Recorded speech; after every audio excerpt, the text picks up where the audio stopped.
The champagne flutes clinked around me like tiny bells announcing my execution. I stood in the marble foyer of my parents' country club, surrounded by their closest friends, watching my mother beam as she announced the sale of 47 Maple Street, my childhood home, to a room full of people who had watched me grow up within those walls. "We got such a wonderful offer," Mom said, her hand resting on Dad's shoulder. Far above asking price. The buyer was so eager, paid all cash. "We close in 2 weeks." I felt the smile freeze on my face, carved there like a Halloween pumpkin. My fingers tightened around my own champagne flute until I thought the stem might snap. Around me, neighbors and family friends nodded approvingly, murmuring about real estate markets and smart investments.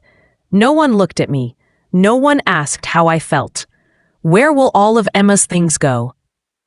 "Mrs. Patterson asked, gesturing toward me with her wine glass. My mother laughed, that crystalline sound I'd heard my whole life whenever something inconvenient came up. "Oh, Emma's 32. She should have taken her childhood things years ago. We've been storing boxes in the attic for over a decade. It's time." The words hit me like stones. Boxes in the attic. As if my entire childhood, every drawing, every diary, every trophy, and yearbook, and baby blanket, was just clutter they'd been too polite to throw away. "Of course," I said softly, my voice steady, despite the earthquake happening inside my chest. "You're absolutely right." My mother blinked, surprised by my easy agreement. She'd probably expected tears or arguments. Instead, I lifted my glass toward her in a small toast. "Congratulations on the sale." "You must be thrilled." That's when I saw it, the flicker of uncertainty crossing her face. She knew me well enough to know I never surrendered without a fight. But before she could question my reaction, her friend, Mrs. Caldwell, swept in with questions about the closing date, and the moment passed.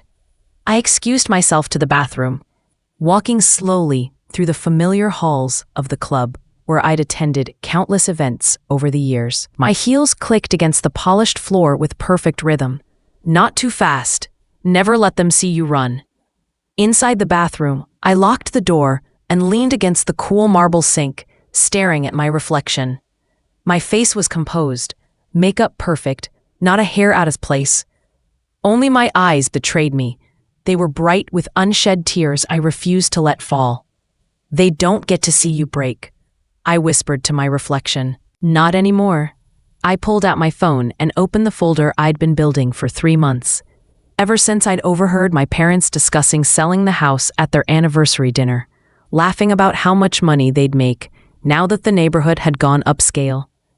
They hadn't seen me standing in the doorway, hadn't heard me slip away as they debated whether to even tell me before putting it on the market.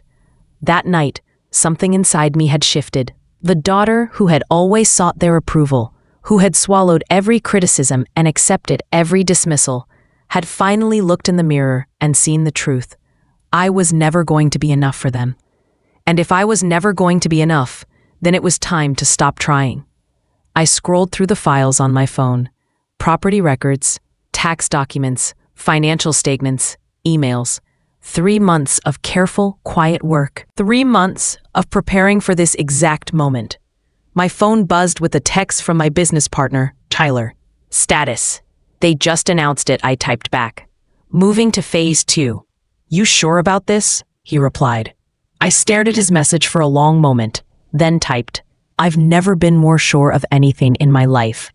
I deleted the conversation, freshened my lipstick, and returned to the party. My parents were holding court near the grand piano, surrounded by admirers congratulating them on their financial windfall. Dad's face was flushed with bourbon and pride. Mom was radiant, basking in the attention. I walked up and kissed them both on the cheek. "I should get going. Early meeting tomorrow." "Oh, but darling, we haven't even cut the cake," Mom protested, though her attention was already sliding back to her audience. "Save me a piece," I said. "And Mom, Dad, I really am happy for you. You deserve this." The words tasted like ash in my mouth, but I said them with a smile.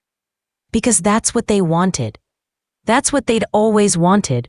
A daughter who made things easy, who didn't ask for too much, who knew her place.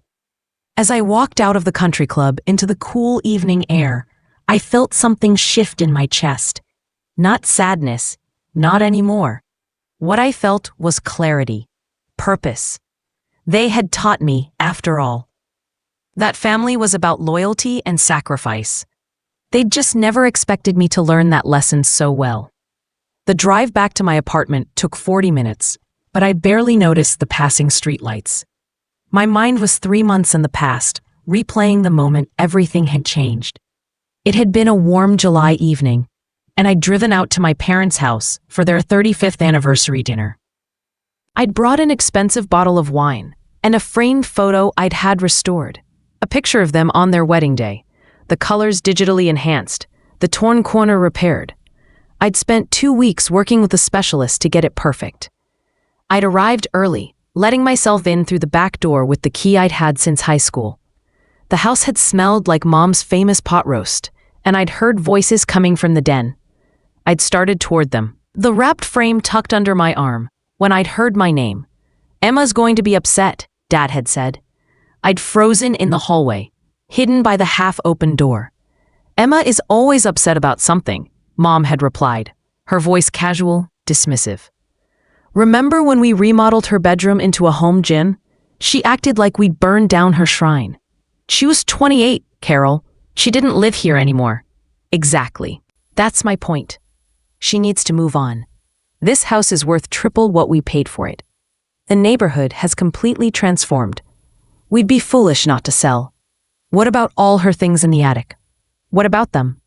She's had years to collect them. If she hasn't bothered by now, they can't be that important.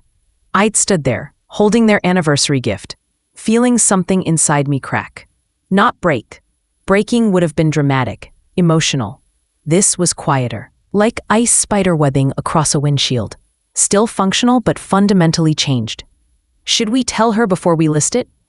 Dad had asked. Mom had laughed. "Why? So she can guilt us about it for months?"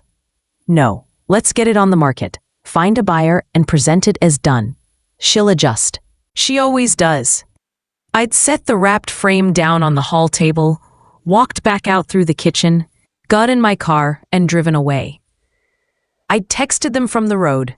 "Not feeling well. Rain check on dinner?" Mom had responded with a concerned emoji and, "Feel better, sweetheart." I hadn't gone back for 3 weeks. When I finally did, I'd acted completely normal. I'd asked about their summer plans, admired Mom's new haircut, listened to Dad's golf stories. And when Mom had casually mentioned they were thinking about downsizing eventually, I'd nodded encouragingly and said, "That makes sense. This house is a lot to maintain." She'd looked relieved. "You understand then?" "Of course," I'd said, meeting her eyes with a smile.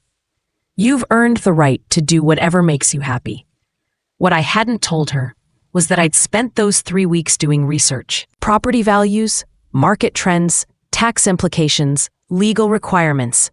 I'd also spent those weeks remembering every other time I'd been an afterthought in my parents' lives. The time they'd canceled coming to my college graduation because Dad had a golf tournament. "You understand, honey.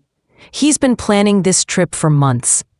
The time they'd forgotten my 30th birthday entirely, then laughed it off when I'd mentioned it a week later. 30 isn't a real milestone anyway. Wait until you're 50, like us. The time I'd lost my job during the recession and had asked if I could stay with them for a few months while I got back on my feet. "Oh, Emma, you know we just redid the guest room. It would be such a hassle to move everything. Can't you stay with friends?" I'd stayed in a motel for 6 weeks, working 3 part-time jobs until I could afford first and last month's rent on a studio apartment. The time Mom had promised to come to my art show, the first time a gallery had displayed my paintings, then had texted an hour before the opening. Something came up. "I'm sure it will be wonderful, though." I'd sold 3 paintings that night. She'd never asked to see photos. There had been 100 other moments. 1,000 tiny dismissals that had stacked up over the years like stones in a wall, each one small enough to excuse, to explain away, to forgive. That together, they'd built something solid, a barrier between who I'd wanted them to be and who they actually were. The house, though, that was different. That wasn't just another disappointment to swallow. That was my history, my foundation. Every height mark on the doorframe, every hiding spot I'd discovered, every corner where I'd cried or laughed or dreamed.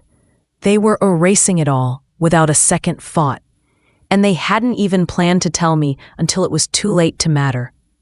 So I'd made a plan of my own. I'd started with Tyler. We'd been friends since college, bonded over late-night study sessions and a shared love of terrible coffee. After graduation, he'd gone into real estate development while I'd pursued graphic design. We'd stayed close, meeting for lunch every few weeks, sending each other memes about our respective industries. Over Thai food one afternoon, I'd asked him a hypothetical question. If someone wanted to buy a house without the seller knowing who the buyer was, how would they do it? Tyler had set down his spring roll and studied me with sharp brown eyes. That's an oddly specific hypothetical. Just curious. You're never just curious. He'd leaned back in his chair. You'd use an LLC, set up a limited liability company, have it purchase the property. The seller would only see the company name, not the actual owner. Is that legal? Completely. People do it all the time for privacy reasons. Celebrities, business owners, anyone who doesn't want their name on public property records. He'd paused. Why are you asking? I'd told him everything. About overhearing my parents. About their plan to sell the house without telling me. About every disappointment and dismissal that had led to this moment. Tyler had listened without interrupting, his expression growing more thoughtful with each detail I shared. When I'd finished, he'd been quiet for a long moment.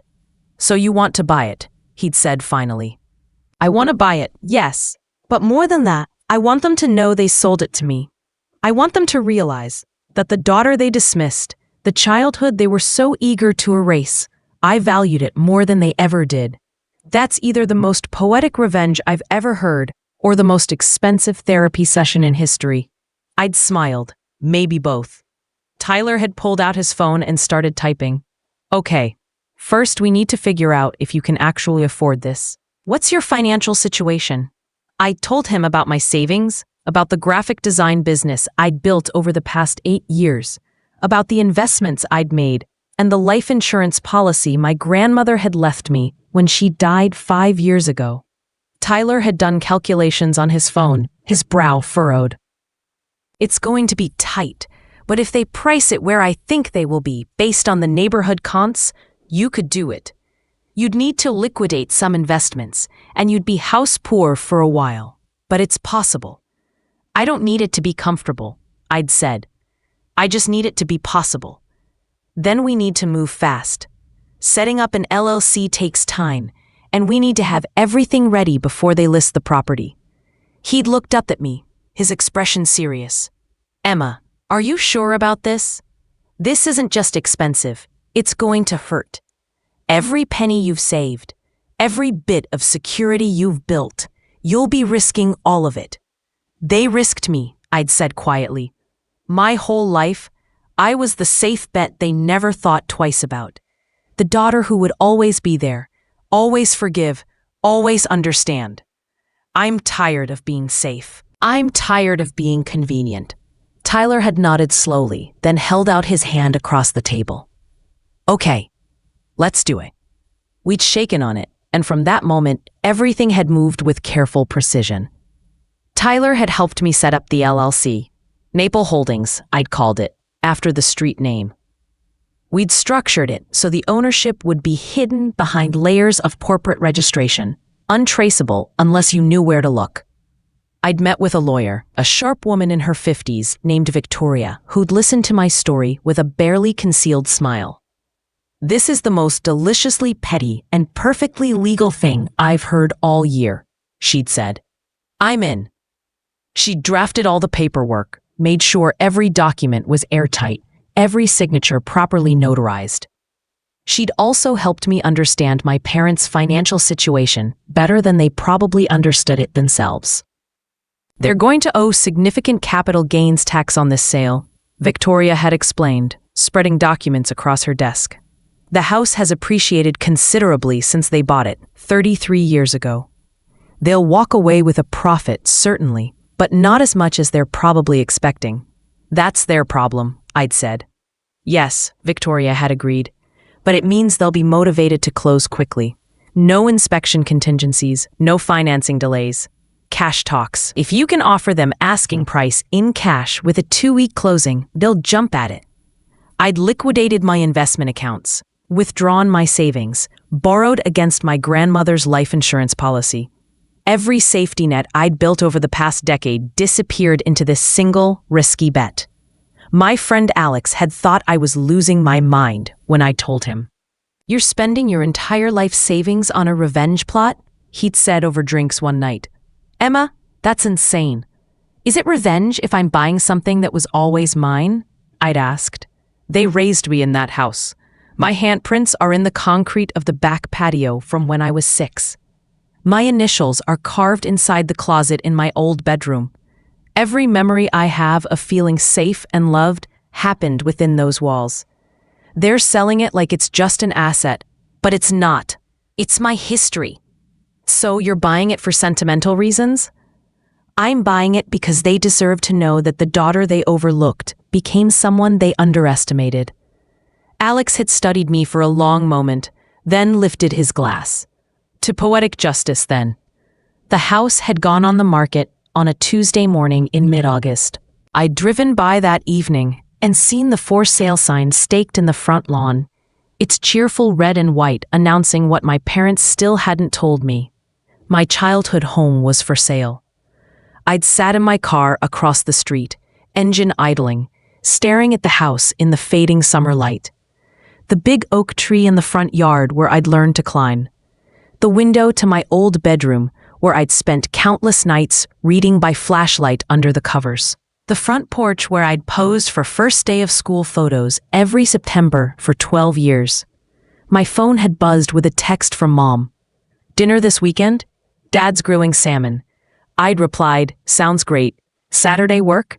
No mention of the house, no explanation, just salmon and small talk. Tyler had called the listing agent the next morning, representing Maple Holdings LLC. "We have a client interested in the property," he'd said, his voice professional and detached. "They're looking for a quick purchase, all cash, minimal contingencies. Would your sellers be interested in an offer at asking price?" The agent, a woman named Francine who'd sold half the houses in my parents' neighborhood, had practically purred into the phone. "I'm sure they'd be very interested. Can you tell me anything about the buyer?" "Private investor," Tyler had said smoothly. "They prefer to remain anonymous. It's a standard practice in these transactions." Of course. Let me contact the sellers and I'll get back to you within the hour." She'd called back in 40 minutes. My parents had accepted. The next 2 months had been a carefully choreographed dance. I'd continued showing up for family dinners, smiling and nodding while my parents talked about their plans to move to a smaller condo downtown. They'd mentioned, casually, that they were finally selling the old house. "Oh?" I'd said, cutting into my chicken. "When did you decide that?" "A few weeks ago," Dad had said, not meeting my eyes. "The market's good right now." "That makes sense," I'd agreed. "Have you gotten any interest?" "Actually, yes," Mom had said, unable to hide her excitement. "We accepted an offer almost immediately. Some investment company. They're paying cash." "That's wonderful," I'd said, reaching across the table to squeeze her hand. "I'm so happy for you." She'd squeezed back, relief flooding her face. "I'm glad you understand, sweetheart. We were worried you might be upset." "Why would I be upset?" I'd asked innocently. "It's your house. You should do whatever makes you happy." I'd watched Dad and Mom exchange a look. Surprised, pleased, maybe slightly suspicious. But I'd kept my expression open and warm, giving them nothing to question. After dinner, I'd helped Mom clear the dishes. In the kitchen, she'd hugged me suddenly. "You know we love you, right?" "Of course," I'd said, hugging her back. "I love you too." It hadn't been a lie. That was the strange thing. I did love them. I just didn't like them very much anymore. And I'd learned that you could love someone and still refuse to let them hurt you. The closing had been scheduled for October 15th, a Tuesday, appropriately. Tyler had handled everything on behalf of Maple Holdings, signing documents and transferring funds, while I'd worked from my apartment, watching the clock tick down to the moment that would change everything. The night before closing, I'd driven to the house one last time. My parents had already moved out most of their furniture, preparing for their condo move. The for sale sign was gone, replaced by a sold banner. I'd sat in my car in the darkness, looking at the empty windows, and felt something settle inside my chest. Tomorrow, it would be mine. Not as a daughter receiving something from her parents, but as a woman who'd fought for and purchased her own history. They would hand over the keys, cash their check, and congratulate themselves on a successful transaction. And then they'd learn the buyer's name. The closing took place at Victoria's law office, a sleek building downtown with glass walls and modern art. My parents arrived 15 minutes early, dressed like they were going to a celebration. Dad wore his best suit. Mom had a new dress, pearls gleaming at her throat. I'd watched them from my car in the parking garage, my heart pounding against my ribs. Tyler sat in the passenger seat, ready to go upstairs and represent Maple Holdings, while I waited below. "Last chance to change your mind," he'd said quietly. "I haven't changed my mind about anything in 3 months," I'd replied. "Why would I start now?" He'd smiled grimly. "Because sometimes winning doesn't feel the way you think it will." "Then I guess I'm about to find out." Tyler had gone upstairs while I'd sat in my car, counting the minutes. The closing would take about an hour. Signatures, paperwork, final walkthroughs. Standard procedure. My parents thought they were signing over property to an anonymous LLC. They had no idea they were signing it to me. At exactly 11:30, my phone buzzed. "Tyler, done. Keys are mine." They're asking about the buyer. My hands were shaking as I typed back. "Tell them the buyer wants to meet them before they leave. Conference room B." There was a pause. Then, "You're sure? Tell them." I got out of my car and took the elevator up to the 3rd floor. My reflection in the polished doors showed a woman I barely recognized, composed, professional, unreadable. I dressed carefully for this moment. Black pants, white blouse, my grandmother's watch on my wrist. Simple, powerful. Nothing that would distract from what I was about to say. Victoria met me in the hallway outside conference room B. "They're waiting inside," she said quietly. Tyler told them the buyer wanted to personally thank them for such a smooth transaction. "How do they look?" "Impatient. Your mother keeps checking her watch." "I think they have lunch reservations." I almost laughed. Of course they did. Celebration lunch at their favorite restaurant, probably. Champagne toasts to their financial windfall. "Give me 2 minutes," I said. Then opened the door. I walked down the hall to the bathroom and stood in front of the mirror, just like I'd done at the country club weeks ago. Except this time, I wasn't holding back tears. This time, I was preparing for battle. "You survived them raising you," I whispered to my reflection. "You'll survive them knowing the truth." I walked back to conference room B. Victoria nodded and opened the door. My parents were sitting at the conference table, Dad scrolling through his phone while Mom examined her manicure. Tyler stood by the window, looking uncomfortable. All 3 of them turned when I entered. "Emma?" Mom's face registered confusion. "What are you doing here?" "I'm the buyer," I said simply, walking to the head of the table and setting down my purse. "Maple Holdings LLC is my company. I purchased 47 Maple Street this morning for $675,000 in cash." The silence that followed was so complete, I could hear the ventilation system humming in the ceiling. Dad's face went pale. Mom's hand froze halfway to her mouth. "That's not funny," Dad said finally. "It's not meant to be funny." I pulled out the deed from my purse and slid it across the table toward them. "It's meant to be final." Mom picked up the deed with trembling hands, her eyes scanning the legal text. "You can't." "I can, and I did." I sat down across from them, folding my hands on the table. 3 months ago, I overheard you discussing selling the house. You were laughing about how much money you'd make. You were debating whether to even tell me before putting it on the market, and you decided not to tell me because I might guilt you about it. Dad's face flushed. Emma, you weren't supposed to. I wasn't supposed to know. I get that now. Just like I wasn't supposed to mind when you forgot my birthday, or when you missed my graduation, or when you turned my childhood bedroom into a gym without asking, or when you told me you didn't have room for me when I needed help.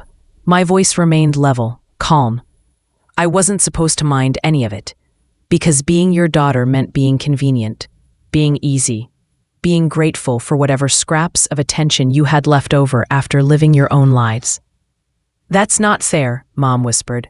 We've always loved you. I know you have, I said, and I meant it. But you've loved me the way someone loves a houseplant.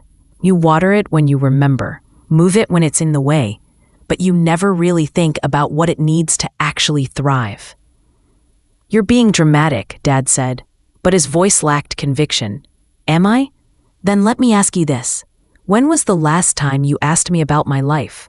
Not my job, not whether I'm seeing anyone. When did you last ask me if I was happy, if I was struggling, if I needed anything? They were silent. I'll save you the trouble of remembering, I continued. You haven't. Not once in the past 5 years. Every conversation we've had has been about you, your golf tournaments, new vacation plans, your retirement funds. And I smiled and nodded and pretended that was enough, because I thought that's what good daughters do. We didn't realize, Mom started, tears forming in her eyes. I know you didn't. That's the problem. You didn't realize because you didn't think to look.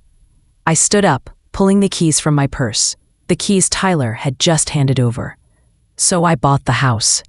Every penny I'd saved, every investment I'd made, every bit of security I'd built. I spent it on the one thing you thought had no value, my childhood, my history, my memories.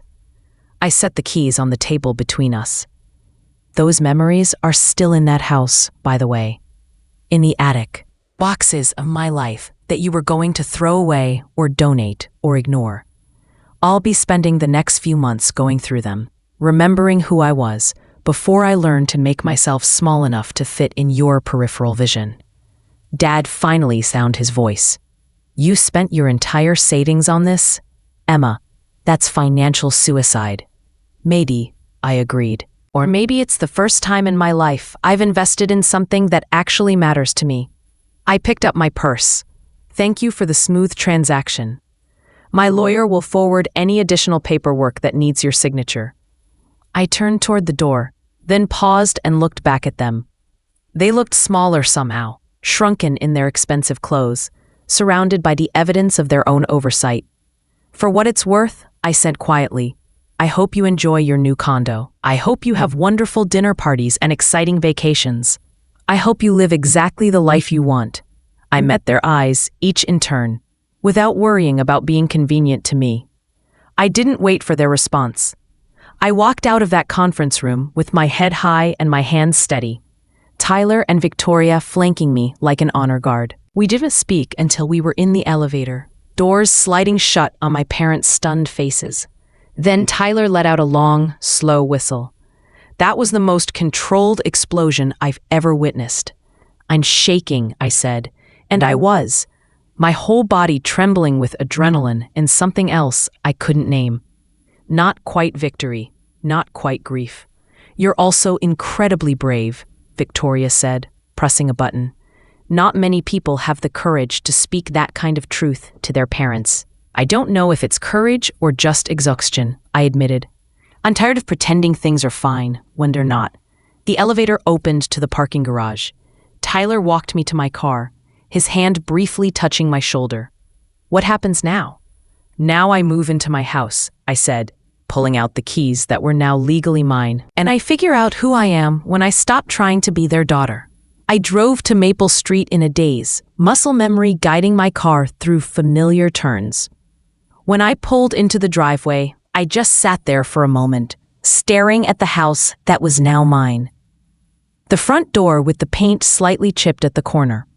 The mailbox I'd accidentally hit with my bike when I was 12, leaving a dent Dad had never fixed. The garden Mom had planted and then abandoned when she'd gotten bored with roses. I got out of the car and walked up the front path. My hands shook as I fitted the key into the lock. A key I'd technically owned before, but never like this. This time, I wasn't the daughter coming home. I was the owner arriving. The door swung open to reveal empty rooms, afternoon light streaming through bare windows. My footsteps echoed on hardwood floors that had once been covered with furniture and family photos and all the debris of daily life. Now it was just space, possibility. I walked through each room slowly, touching walls, testing light switches, relearning the architecture of my childhood. The kitchen, where Mom had taught me to bake cookies, but never let me make a mess. The living room, where we'd opened Christmas presents in choreographed order. Youngest to oldest. Always neat, always organized. The hallway where my height marks had been painted over years ago, erased as if they'd never existed. Then I climbed the stairs to the second floor. My old bedroom was at the end of the hall, and I stood in the doorway for a long moment before entering. They'd turned it into a home gym, like they'd said, installing mirrors and rubber flooring over my carpet. The walls that had once been covered with posters and photos were now blank white, sterile. But in the closet, I walked over and pulled open the door. There, on the inside wall where no one would think to look, were my initials. EK carved with a house key when I was 14, carefully scratched into the paint. Proof that I'd existed here. Proof that this space had been mine. I traced the letters with my finger. And for the first time since walking out of that conference room, I let myself cry. Not from sadness, exactly. From release. From the strange freedom of finally letting go of who my parents had needed me to be and choosing to be myself instead. My phone buzzed. A text from Tyler. Your parents just left the building. Your mom was crying. Your dad looked angry. You okay? I typed back. Better than I've been in years. Another text, this time from an unknown number. This is your mother. What you did today was cruel and manipulative. We raised you better than this. I stared at the message for a long moment, feeling the familiar pull of guilt and obligation. The daughter I'd been would have immediately called her, apologized, tried to explain and make peace. But that daughter had died somewhere between overhearing their plans and signing the closing papers. I deleted the text and blocked the number. Then I walked up to the attic. The attic stairs were narrow and steep, the same stairs I'd climbed hundreds of times as a child, pretending I was exploring a castle tower or a secret passage. Now I climbed them as an adult, as the homeowner, searching for the boxes my parents had deemed worthless. The attic was hot and dusty, afternoon sun beating through a small window at the far end. And there, stacked against the wall, under the eaves, were boxes labeled in my mother's neat handwriting. Emma, childhood. 8 boxes total, sealed with packing tape, shoved into the corner where they'd been out of sight and mind. I pulled the first box toward me and opened it carefully. Inside were school papers, drawings I'd made in elementary school, a collection of rocks I'd found and labeled with careful crayon writing. There were report cards with teacher comments about what a delightful and helpful student I'd been. Photos from field trips and school plays. A dried corsage from my 8th grade dance. The second box held books, my favorites from childhood, their spines creased from repeated readings. The Secret Garden. A Wrinkle in Time. The Chronicles of Narnia. Books about children who discovered they were special, who found places where they belonged, who learned they were brave enough to save the world. I'd read these books over and over, desperate for those stories to be true. Desperate to believe that somewhere, somehow, I was special too. The third box contained journals. I'd been an obsessive journaled as a teenager, filling notebook after notebook with my thoughts and dreams and fears. I opened one at random, dated from when I was 16. Mom forgot she was supposed to come to my art show again. She texted right before it started saying she had a headache. I know she didn't really have a headache, though, because I saw her Facebook post about meeting Karen for wine at 5. My art show started at 6. Dad said I should understand that Mom has a lot on her plate, but when do I get to be on her plate? When do I get to be the priority? I closed the journal, my throat tight. That girl's handwriting was mine, but she felt like a stranger now. Or maybe not a stranger. Maybe just a younger version of myself who hadn't yet learned to stop asking for things she'd never receive. The fourth box held trophies and awards. Academic achievement certificates, spelling bee ribbons, a trophy from the one season I'd played soccer and actually been good at it. I remembered bringing each of these home, hoping for praise, settling for a distant, "That's nice, dear," before my parents returned to their own conversations. The fifth box was photographs, hundreds of them, documenting my life in careful chronological order. Baby pictures where I was swaddled in pink blankets. Toddler photos of me learning to walk, to read, to swim. School pictures with missing teeth and bad haircuts. Prom photos where I'd worn a dress I'd bought with my own money because Mom had been too busy to take me shopping. I spread the photos across the attic floor, creating a timeline of my life. In every picture, I was smiling. Even in the ones where I remembered being sad or lonely or afraid, I was smiling, because that's what good daughters did. They smiled so their parents didn't have to worry. They are easy, convenient. The sixth box held art supplies and finished pieces, paintings I'd done in high school, sketches from college, a portfolio I'd assembled for a scholarship application. I'd been decent, maybe even good.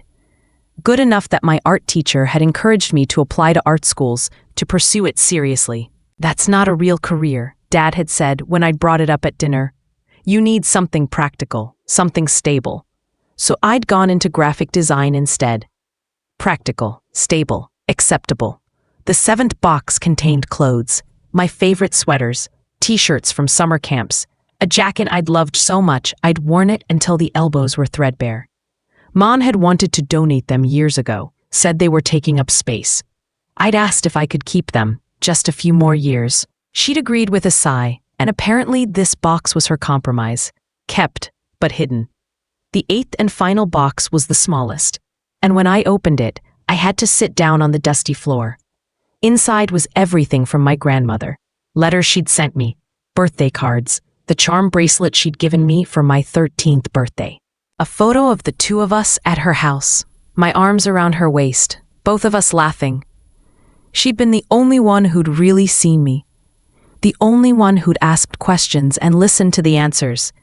The only one who'd never made me feel like I was too much, or not enough, or in the way. She died when I was 27, and I'd cried for weeks. My parents had been confused by my grief. "You only saw her a few times a year," Mom had said. As if love could be measured in frequency of visits. But Grandma had left me money in her will, the life insurance policy I'd just spent on this house.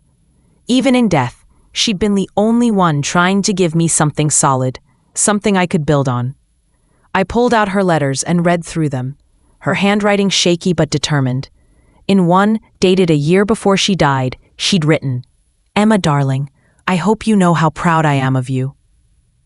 Not because of your grades or your job or any of those things that make your parents beam, though those are wonderful too. I'm proud of you because you have a kind heart in a world that often punishes kindness.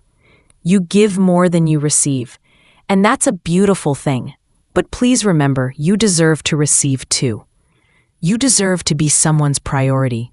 Don't forget that, even when it's easier to forget than to fight for it." I folded the letter carefully and held it against my chest, crying harder than I had downstairs. Because she'd known. She'd seen what my parents couldn't or wouldn't see. That I was disappearing, piece by piece, making myself smaller to fit into their lives. And somehow, even after death, she'd given me the means to save myself. I stayed in that attic until the sun began to set, surrounded by the evidence of a childhood my parents had been ready to discard. As the light faded to gold through the small window, I made a decision. I wasn't going to hide these boxes away again. I wasn't going to keep them sealed and forgotten in a dark corner. Instead, I was going to turn one of the empty bedrooms downstairs into a gallery of my own life. A room where every photo, every drawing, every journal entry would be displayed. A room that said this girl existed, this girl mattered, this girl became someone worth knowing.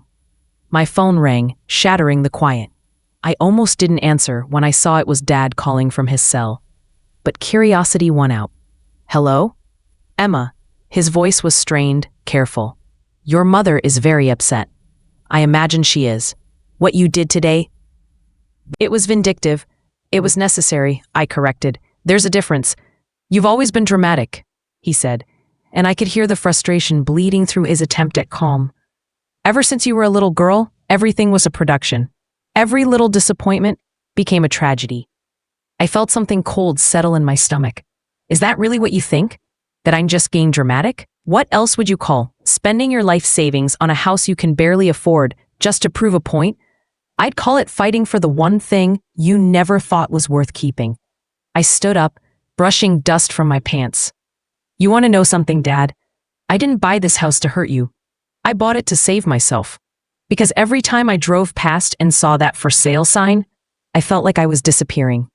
Like the last proof that I'd ever mattered to you was about to be sold to strangers. That's absurd. You know we love you. I know you think you do. But Dad, love isn't just a feeling. It's actions. It's attention. It's caring enough to think about how your choices affect the people you claim to love.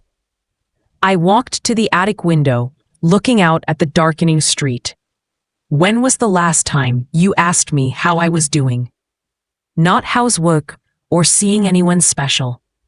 When did you last ask me if I was happy? There was a long silence.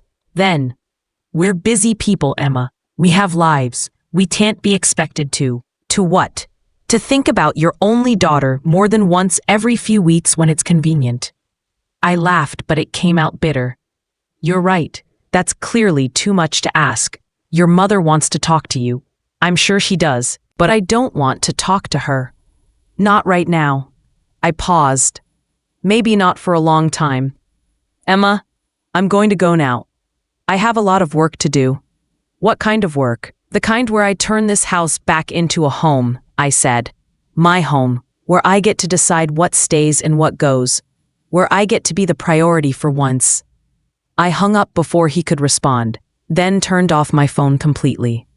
The sudden silence was startling, but also freeing. No more texts. No more calls. No more expectations weighing on my shoulders like stones.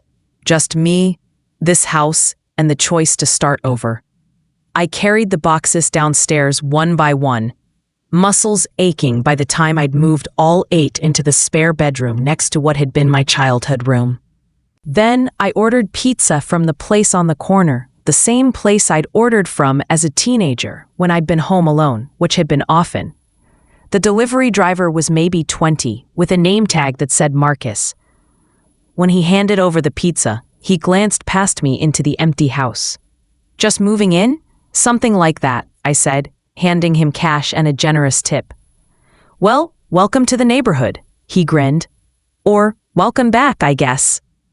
After he left, I sat on the floor of the empty living room, eating pizza straight from the box and watching the last light fade from the windows. This house had always felt too big, too formal, too much like a museum of my parents' success rather than a home. But now, in the quiet darkness with just me and my memories, it felt almost right. My phone was still off, sitting dead on the floor beside me. I thought about all the messages that were probably accumulating. Angry texts from Mom, frustrated calls from Dad, maybe concerned messages from relatives who'd heard their version of events. The old Emma would have turned it back on immediately, desperate to smooth things over, to explain herself, to make everyone comfortable again. But that Emma had signed away her last dollar to buy this house. And the new Emma, the one sitting in the dark eating pizza and feeling more at peace than she had in years, that Emma didn't owe anyone an explanation.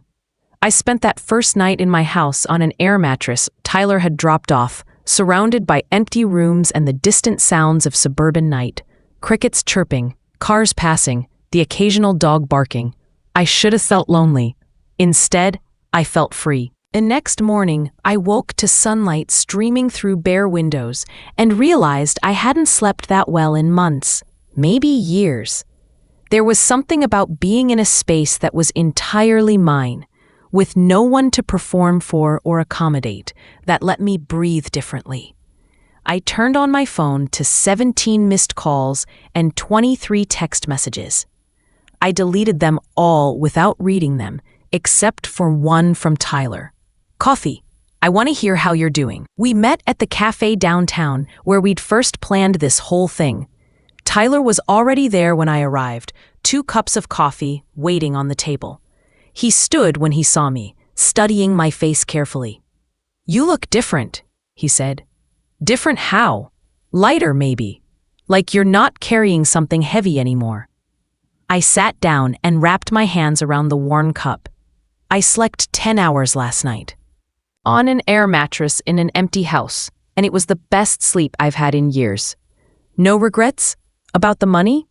Ask me again in 6 months when I'm eating ramen for every meal." I smiled. "But about the choice? No, not even a little bit." Tyler pulled out his tablet. "Okay, then let's talk logistics. You own a house you can barely afford, filled with nothing but ghosts and storage boxes. What's the plan?" Over the next hour, we mapped out my immediate future. I'd move in fully, furnishing slowly with secondhand finds and careful choices. I'd convert one bedroom into the gallery I'd imagined, a curated space celebrating the childhood my parents had dismissed. I'd turn another into a home office where I could work on the graphic design projects that actually paid my bills. "What about your business?" Tyler asked. "Can you keep it running while you're doing all this?" "I'll have to. It's my only income now." I pulled up my calendar on my phone, reviewing the projects I had scheduled. "I've got 3 major clients and a dozen smaller ones. If I'm careful, I can keep everything afloat.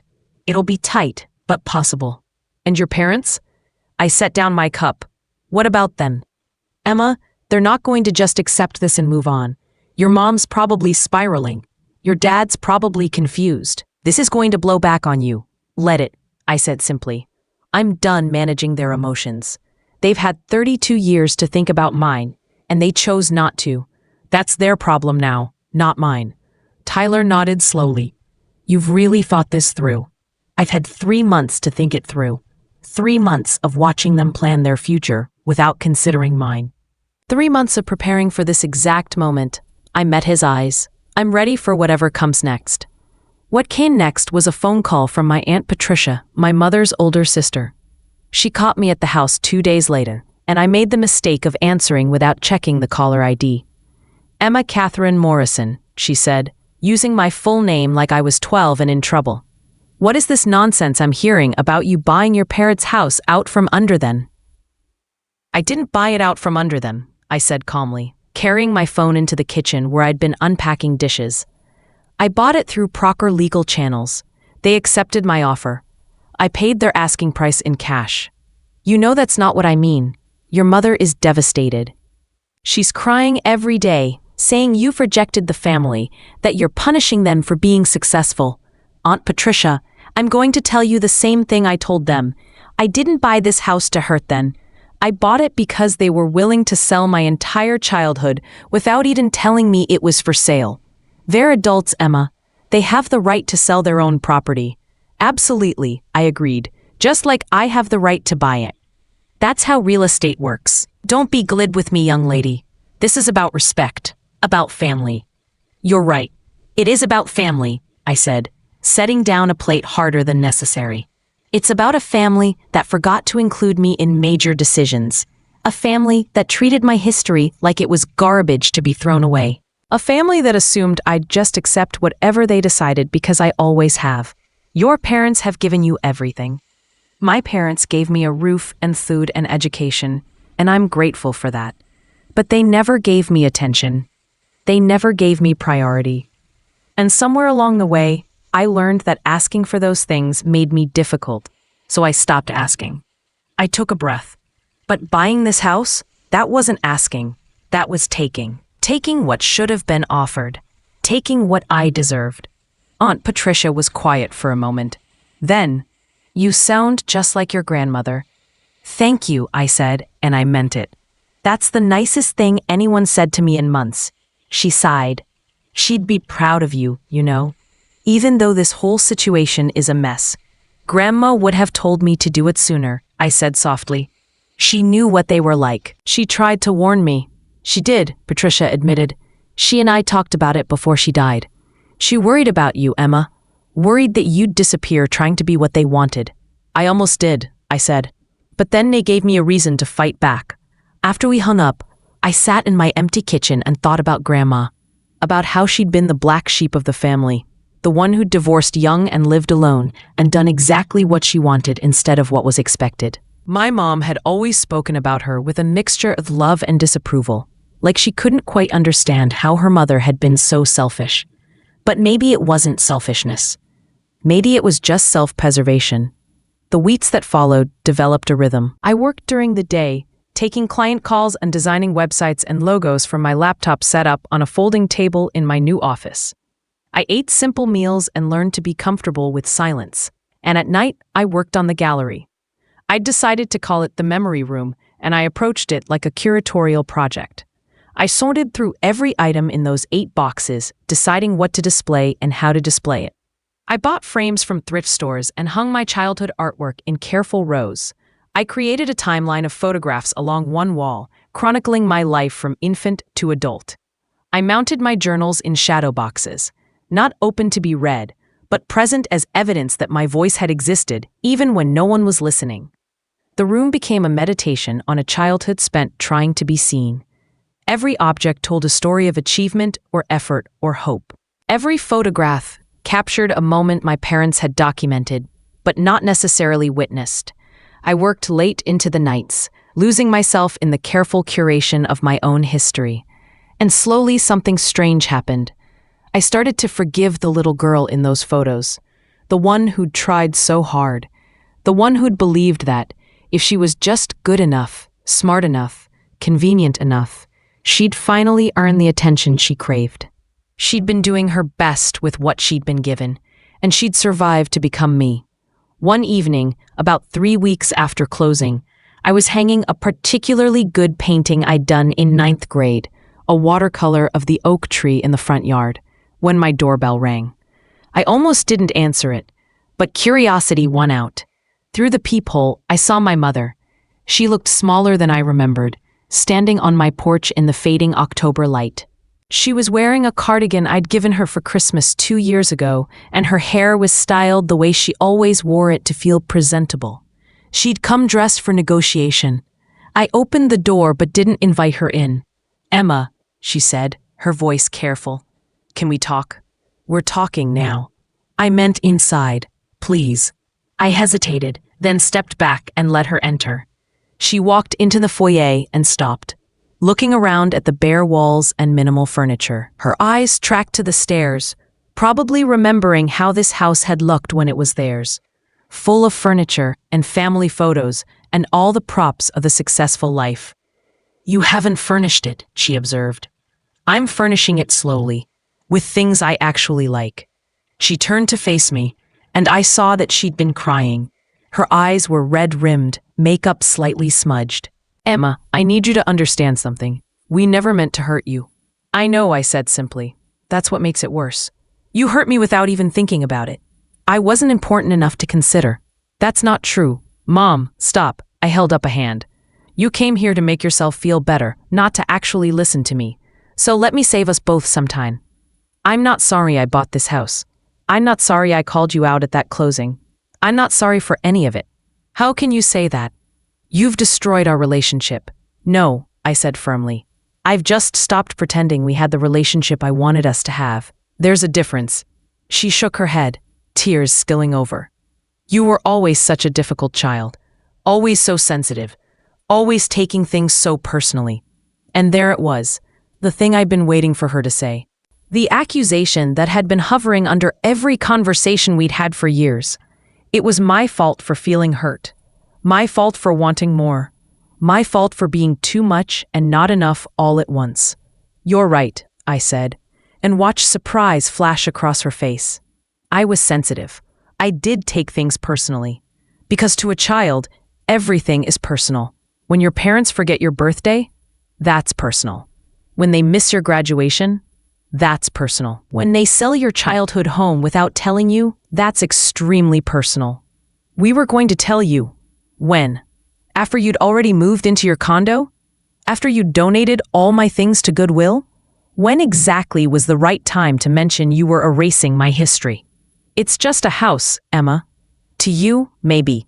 But to me, it was the only place I ever felt like I belonged. And you were going to sell it to strangers without a second thought.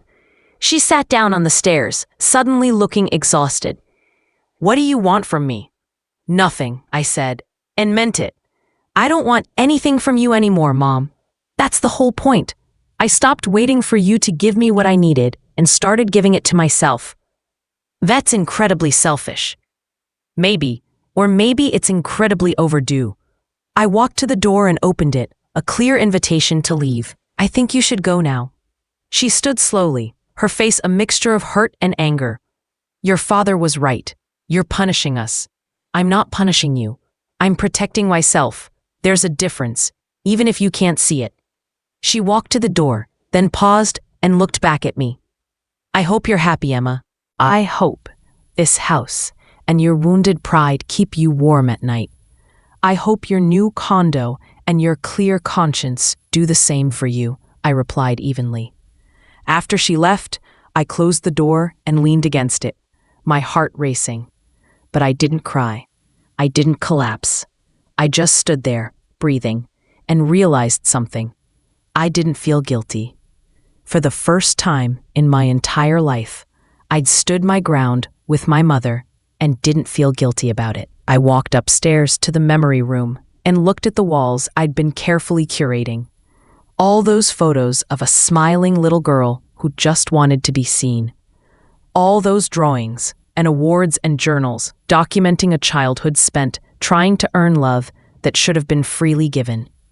You did good, I whispered to the little girl in those photos. You survived. And now we get to decide what comes next. November arrived with cold rain and early darkness. I'd been living in the house for a month, and it was starting to feel less like a statement and more like a home. I'd bought a couch from a consignment store, hung curtains I'd sewn myself, filled the kitchen with mismatched dishes from estate sales. Every object had a story, and every story was mine. The memory room was nearly complete. I'd added labels to some of the pieces. Context for the artifacts of my childhood. Next to the watercolor of the oak tree, I'd written, painted at age 15 after spending an afternoon reading in its branches. Mom said I was wasting time daydreaming.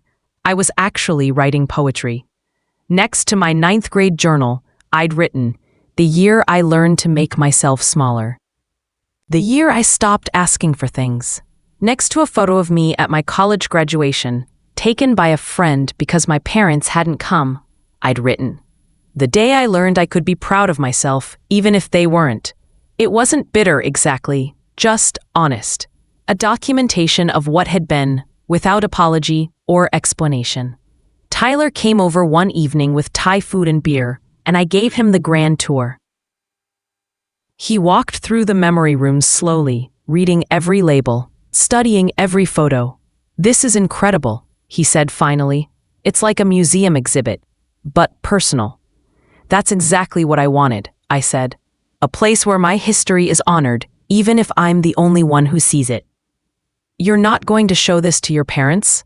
No, I said firmly. This isn't for them. This is for me. Proof that I existed, that I mattered, regardless of whether they noticed. We sat in the living room, eating pad thai straight from the containers, and Tyler asked the question I'd been avoiding. What happens now? I mean, you've bought the house. You've confronted your parents. You've built this incredible tribute to yourself. Where do you go from here? I live, I said simply. I work. I figure out who I am when I'm not trying to be their daughter. That's not a small thing. No, I agreed. It's not, but it's necessary. My business was holding steady. though the financial strain was real. I'd had to take on extra projects, working longer hours to make up for the savings I'd depleted.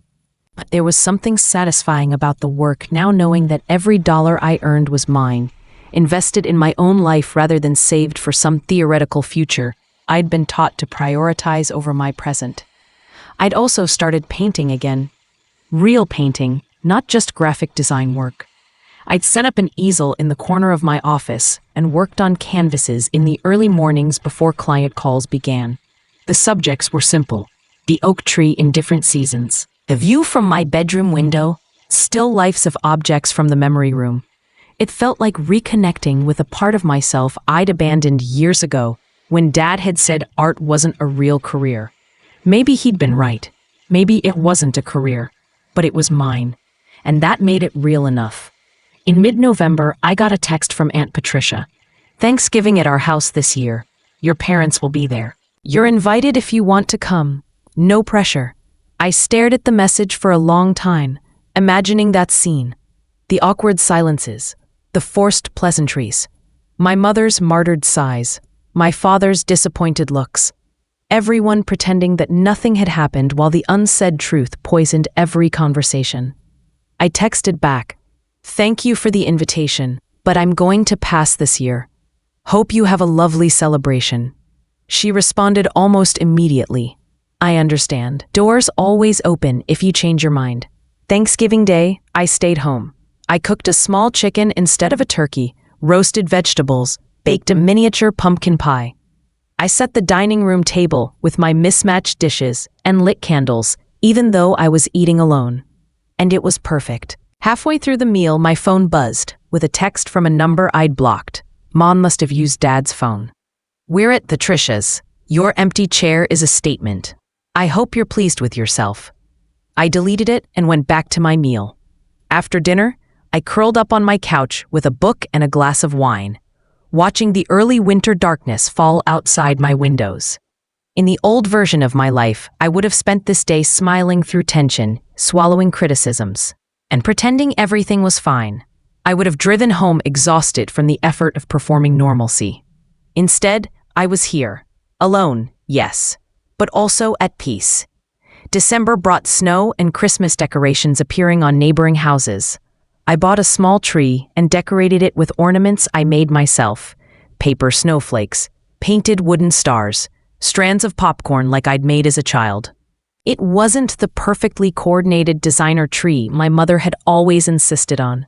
It was crooked and homemade and completely mine. I'd been living in the house for 2 months, and the financial reality was setting in hard. My savings were gone. My investments were liquidated. I was living paycheck to paycheck, taking every client project I could find, and saying yes to work I would have turned down before. But I wasn't sorry. Tyler worried, though. He came over one evening in mid-December, took one look at the ramen packets stacked in my kitchen cupboard, and frowned. "Emma, you can't live like this forever. You're going to burn out." "I'm managing," I said, though we both knew it was barely true. "Let me help. I can loan you." "No," I said firmly. "Tyler, I appreciate it. I really do.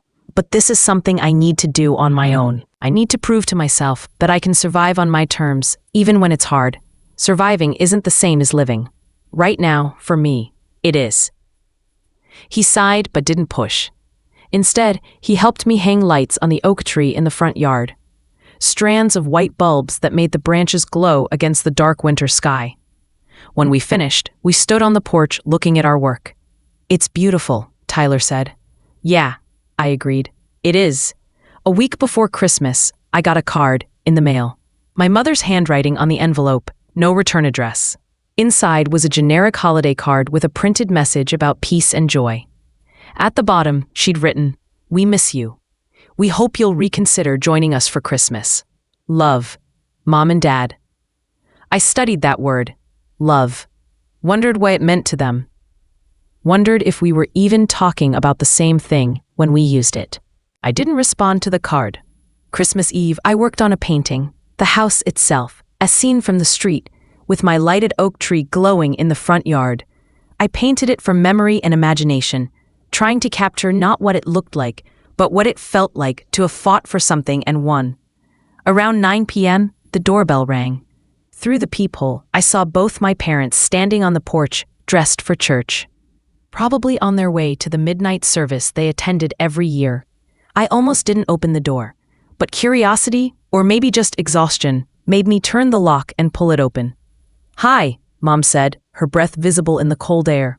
"We were driving past and saw your lights on." "We weren't driving past," Dad said bluntly. "We came here specifically. Stop pretending, Carol." Mom shot him a look, then turned back to me. "Can we come in?" Just for a few minutes, I stepped back and let them enter, watching them take in the changes I'd made. The second-hand furniture, the homemade decorations, the painting I'd been working on, still wet on its easel by the window. "You're painting again," Dad observed, walking over to examine the canvas. "I am. It's good," he said, and something in his voice made me look at him more closely. He looked older than he had at the closing. Tired, maybe even sad. "Thank you." Mom stood in the middle of the living room, her hands twisted together, clearly building up to something. "Emma, we came to tell you that we're sorry. For everything. For not telling you about selling the house. For not seeing how much it hurt you. For not seeing you. Period." "What changed?" I asked, genuinely curious. "What made you suddenly realize all this?" "Patricia," Dad said. "She sat us down and read us the riot act. Told us we'd been terrible parents to you. Showed us old photos of you at family events, pointing out how you were always on the edges, always trying to get our attention, always being overlooked. She made us look at what we'd missed," Mom added, her voice thick with tears. "And Emma, we missed so much. We missed you." I stood there, feeling that old familiar pull, a desire to comfort them, to make this easier, to say it was all okay and we could move forward. The daughter I'd been would have hugged them, accepted their apology, and pretended the past hadn't happened. But I wasn't that daughter anymore. "I appreciate the apology," I said carefully. "I do. But I need you to understand something. You didn't just miss moments. You missed me, the whole me. And that damage doesn't disappear because you suddenly realized it existed." "We know that," Dad said. "We're not asking you to forgive us right away. We're just asking for a chance to do better." "Better how?" I asked. "Because here's what I've learned in the past 3 months.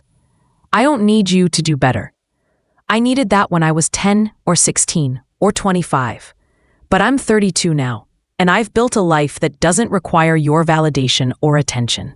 So when you say you want a chance to do better, I need to know, better for who? For you, so you feel less guilty? Or for me, because you actually want to know who I am?" The question hung in the air between us. Mom was crying openly now. "For you, because we love you, because we want our daughter back." "I'm right here," I said softly. "I've always been right here. You just weren't looking." We talked for an hour that Christmas Eve, sitting in my living room while the snow fell outside and my tree lights blinked their irregular pattern. It wasn't a magical healing conversation. There were no sudden revelations or tearful reconciliations. But it was honest in a way our conversations had never been before.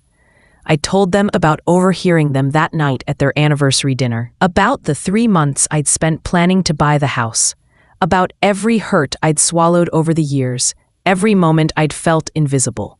They listened, really listened, without interrupting or defending. And when I finished, Mom said something that surprised me. "I was you," she said quietly, "with my mother, your grandmother. I spent my whole childhood trying to get her attention, trying to be good enough, proper enough, successful enough. And I swore I'd never do that to my child. But you did," I said, not unkindly.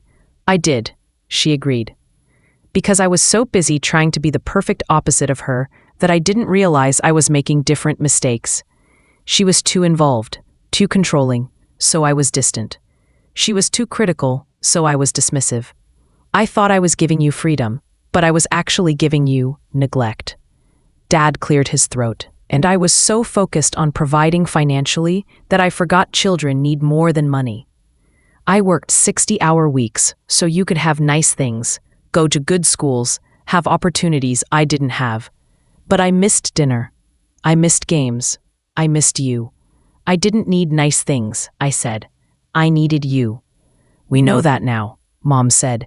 Too late, maybe. But we know it. I looked at them both, these people who'd raised me, failed me, shaped me into someone who'd learned to fight for herself because no one else would. And I felt something shift. Not forgiveness, exactly, not yet, but maybe the possibility of it somewhere down the line. I can't promise we'll fix this quickly, I said, or that we'll ever get back to whatever we had before, because honestly, what we had before wasn't that great.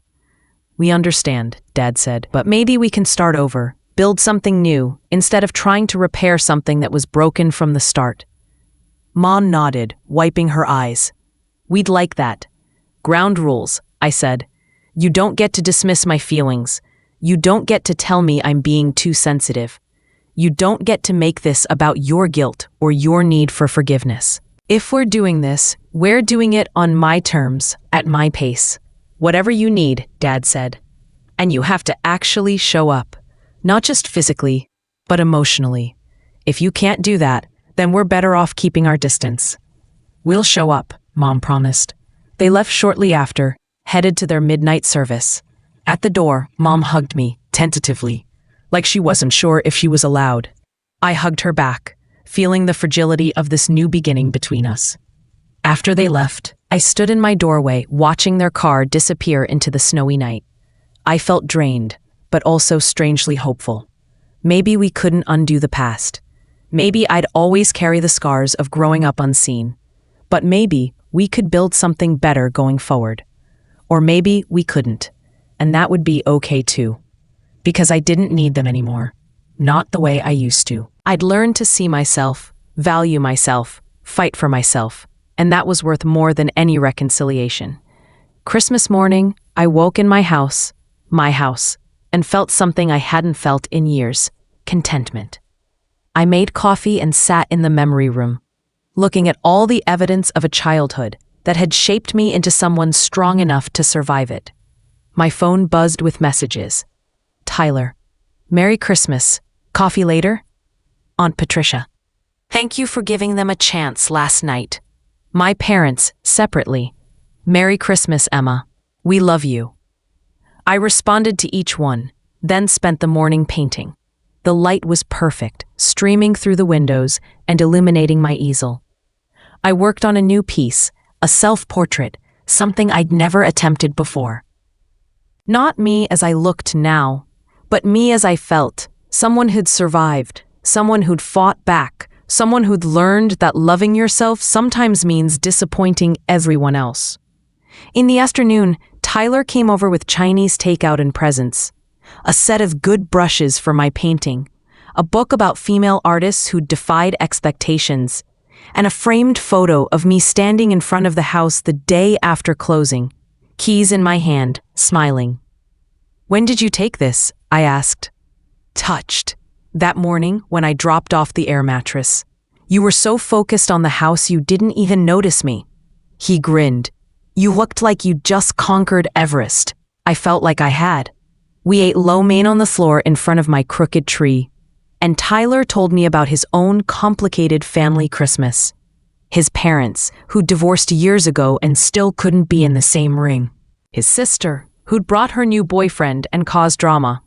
The perfectly imperfect reality of family. Do you think you'll be okay with your parents? He asked. After last night? I think we'll try, I said. And maybe that's enough.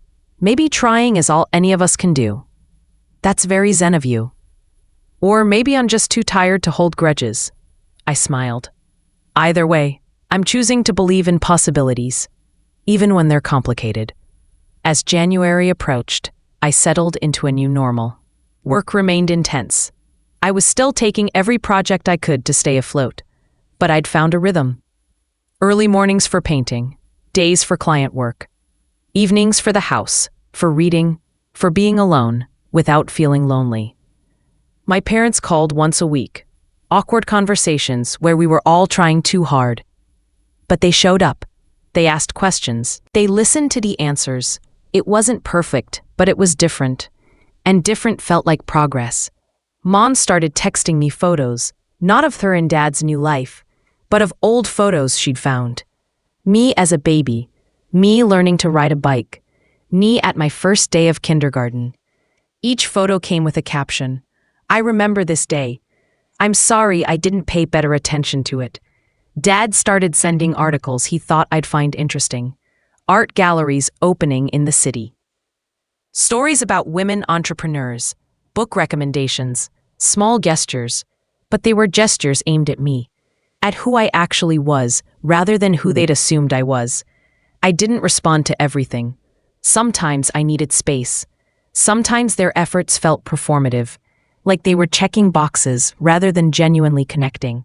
But I was learning to set boundaries without guilt, to say I need time without apologizing for it. The memory room became my sanctuary. On hard days, I'd sit in there and look at the evidence of my survival. The little girl in those photos had been lonely, yes. Overlooked, yes. But she'd also been creative, determined, hopeful. She'd kept making art even when no one looked at it. She'd kept writing in her journals, even when no one read them. She'd kept trying even when it would have been easier to give up. And she'd grown into me. February brought a thaw, both literal and metaphorical. The snow melted, revealing the brown grass and bare earth underneath. My financial situation remained precarious, but I'd started to find equilibrium. I'd landed 2 major clients who valued my work enough to pay premium rates. I'd also started selling my paintings, small pieces at a local gallery that specialized in emerging artists. The first painting I sold was the watercolor of the oak tree, the one I'd done at 15. The gallery owner had seen it in the memory room during a studio visit and asked if I'd consider selling it. I don't think I can, I'd said initially. It's part of my history. So is this house, she'd pointed out. But you bought it back. You can let go of the painting and trust that you'll still carry its meaning. I'd thought about that for a week, then agreed. The painting sold for $800. Not enough to change my life, but enough to feel like validation. Someone had seen my teenage self's artwork and valued it enough to pay for it. Someone had seen me, even retroactively. I used half the money to buy groceries that weren't ramen. The other half went into a savings account I'd labeled emergency fund. Slowly, penny by penny, I was rebuilding the security I'd sacrificed for this house. In mid-February, Aunt Patricia invited me to lunch. We met at a bistro downtown, and she studied me across the table with her sharp, assessing gaze. You look good, she said. Tired, but good. I am tired, I admitted. But it's a different kind of tired. The kind that comes from building something rather than maintaining something that was never stable to begin with. Your mother tells me you've been talking. We have. It's awkward and uncomfortable, and sometimes I want to scream. But we're trying. Patricia nodded approvingly. Your grandmother would be proud of you. Not for reconciling with your parents, though I think that's generous of you, but for standing your ground in the first place. She always worried you'd disappear. I almost did, I said quietly.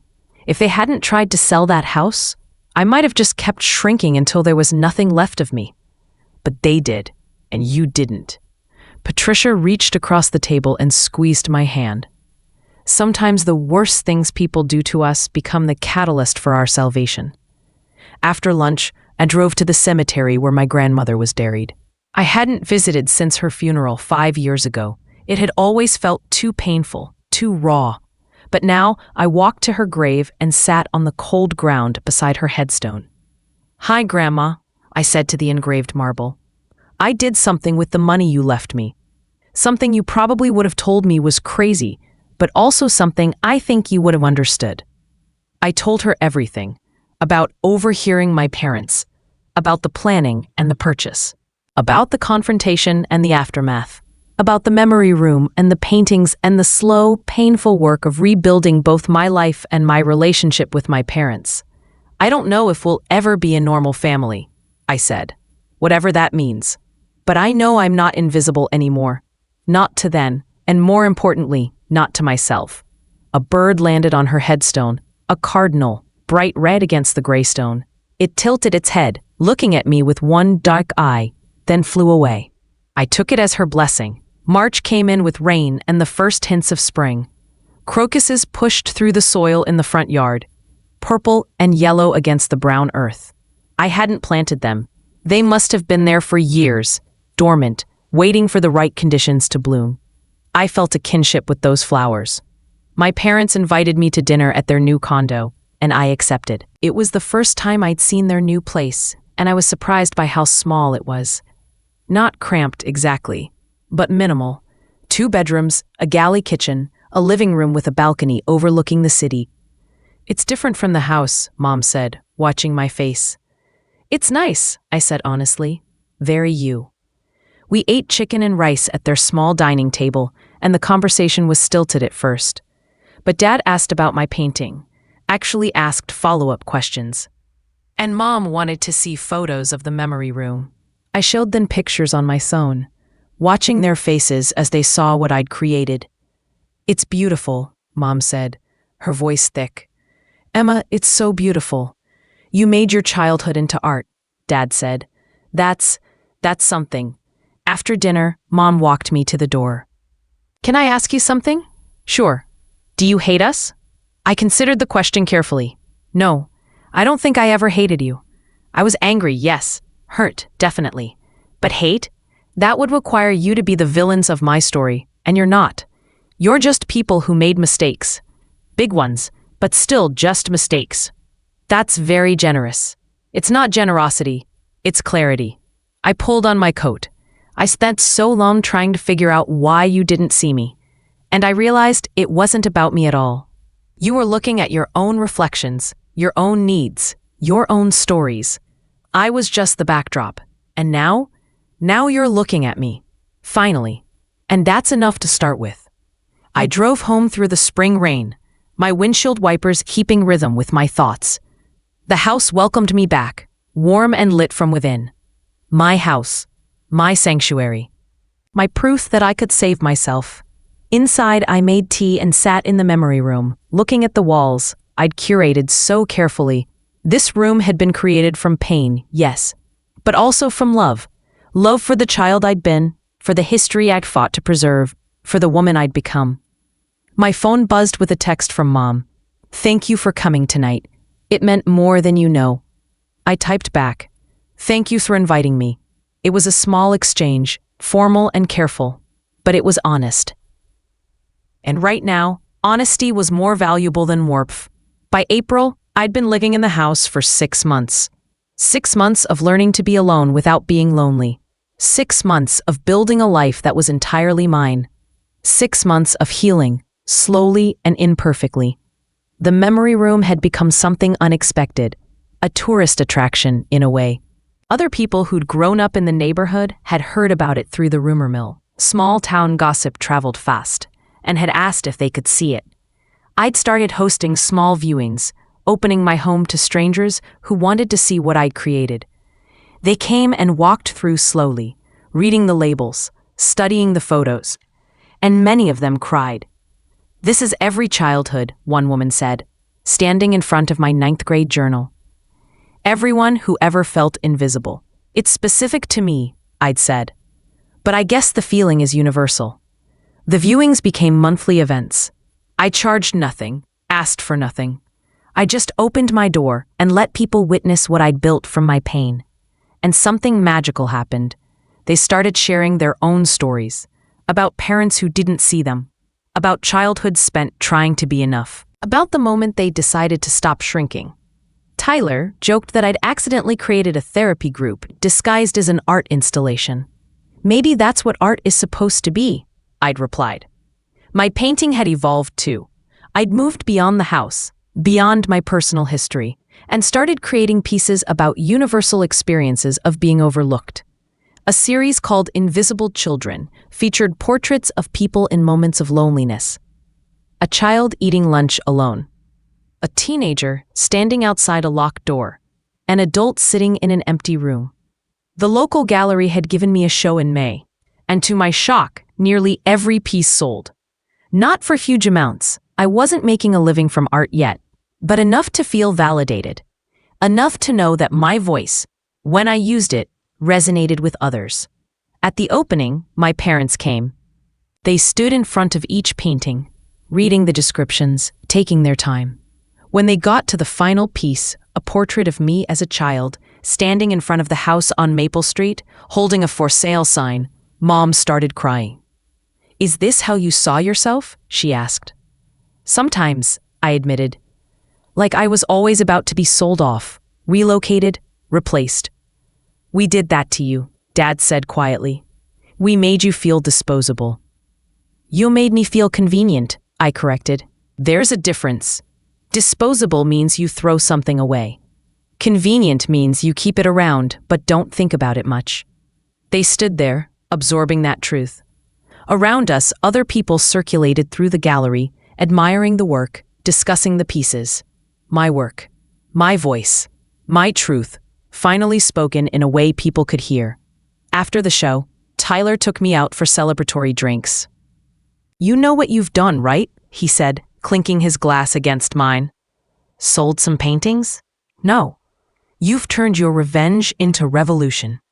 You bought that house to prove a point to your parents, but you've ended up creating something that helps other people heal." I thought about that, about how my personal pain had transformed into something larger than myself. "I think I bought the house to save myself," I said. "But maybe in saving myself, I learned how to help others do the same." "That's very profound. How much wine have you had?" I laughed, feeling lighter than I had in years. "Not enough to explain this feeling. This is just happiness, Tyler. Pure, uncomplicated happiness. You've earned it." "Yeah," I agreed, looking around the bar at the faces of friends and strangers who'd come to support my show. "I really have." Summer arrived, and with it came the first anniversary of overhearing my parents' conversation. A whole year since that July night when I'd stood in their hallway, holding their anniversary gift, and felt something fundamental break inside me. I marked the anniversary by painting over the height marks in the hallway, the ones my parents had erased years ago. But instead of measuring my childhood growth, I painted new marks measuring the past year. The day I overheard them, the day I set up the LLC, the day I closed on the house, the day I confronted them, the day we started speaking again. A timeline of my revolution, marked on the wall like growth spurts. Tyler came over to help me hang photos of each moment. We'd documented so much of the journey without realizing it. Screenshots of property documents, photos of the memory room in progress, pictures of me standing in empty rooms deciding how to fill them. "You should write about this," Tyler said, standing back to admire our work. "Write about what?" "All of it. The whole story. How you went from being overlooked to owning your own history. People would want to read that." "I'm not a writer. You're a storyteller. You've been telling stories through your art all year. This is just another medium." I considered it, the idea of putting this journey into words, of documenting not just what happened, but how it felt, why it mattered, what I'd learned. "Maybe," I said, "someday." My relationship with my parents had settled into something I could only describe as cautiously hopeful. They called every week. They visited once a month. They asked questions and listened to answers. They were trying, genuinely trying, to be the parents I'd needed them to be. But I'd also accepted that they might never be who I'd wanted them to be when I was a child. They were learning, yes. Growing, yes. But some damage couldn't be undone, only acknowledged and worked around. "I think I've forgiven them," I told Tyler one evening as we sat on my porch, watching the sunset. "Not for everything. Not in a grand, sweeping way. But in small, specific moments. I've forgiven them for missing my graduation, for forgetting my birthday, for selling the house without telling me. That's a lot of forgiving. It's also a lot of freedom," I said. "Every time I forgive one specific hurt, I let go of a weight I've been carrying. And eventually, maybe I'll be light enough to fly." "You're already flying," Tyler pointed out. "You own a house, you're selling paintings, you've built a community around your art. That's not just surviving, Emma. That's thriving." He was right. Somewhere in the past year, I'd stopped just surviving and started actually building a life I wanted to live. A life where I painted in the mornings and took only the clients I found interesting. A life where my home was filled with objects I loved, rather than obligations I'd inherited. A life where I could say no without guilt, and yes without reservation. A life that was entirely unapologetically mine. By August, I'd been in the house for 10 months. The memory room had evolved. I'd started adding new items, new moments from the past year. Photos of the closing, with me holding the keys. Screenshots of nasty texts I'd received and chosen not to respond to. Paintings I'd created during moments of doubt or triumph. The room was no longer just about my childhood. It was about my becoming.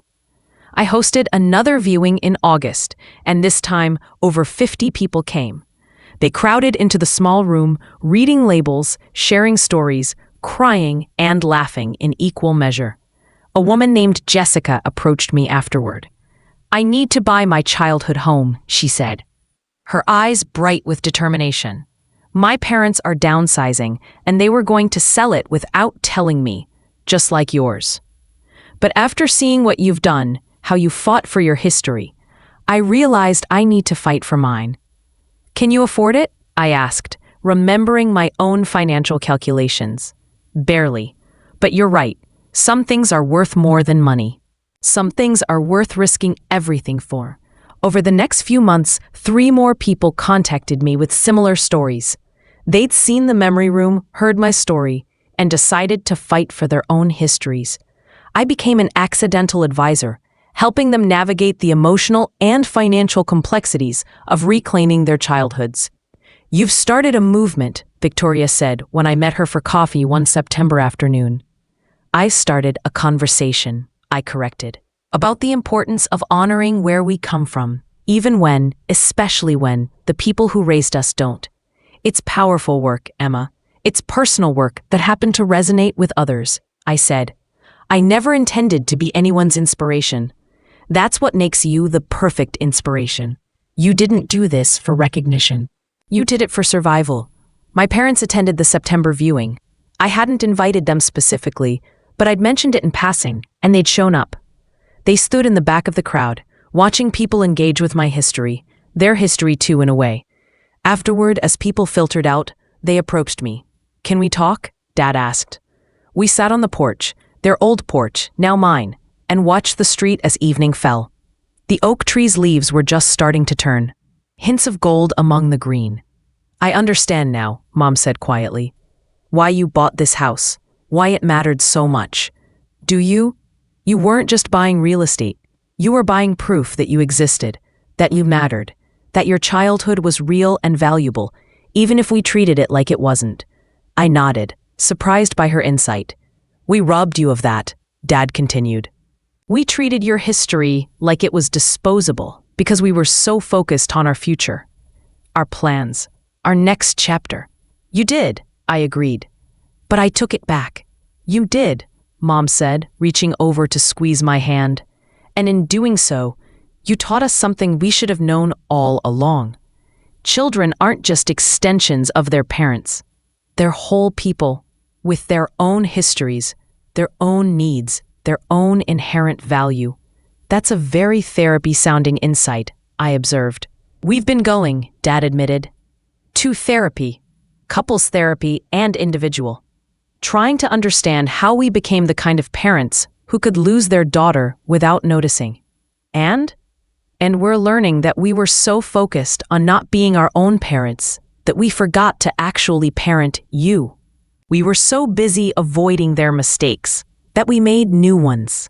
"That's very human of you," I said, and I meant it kindly. We sat in comfortable silence for a while, watching neighbors walk dogs and kids ride bikes. This street, this neighborhood, this house, it had witnessed my entire childhood and now my reclamation.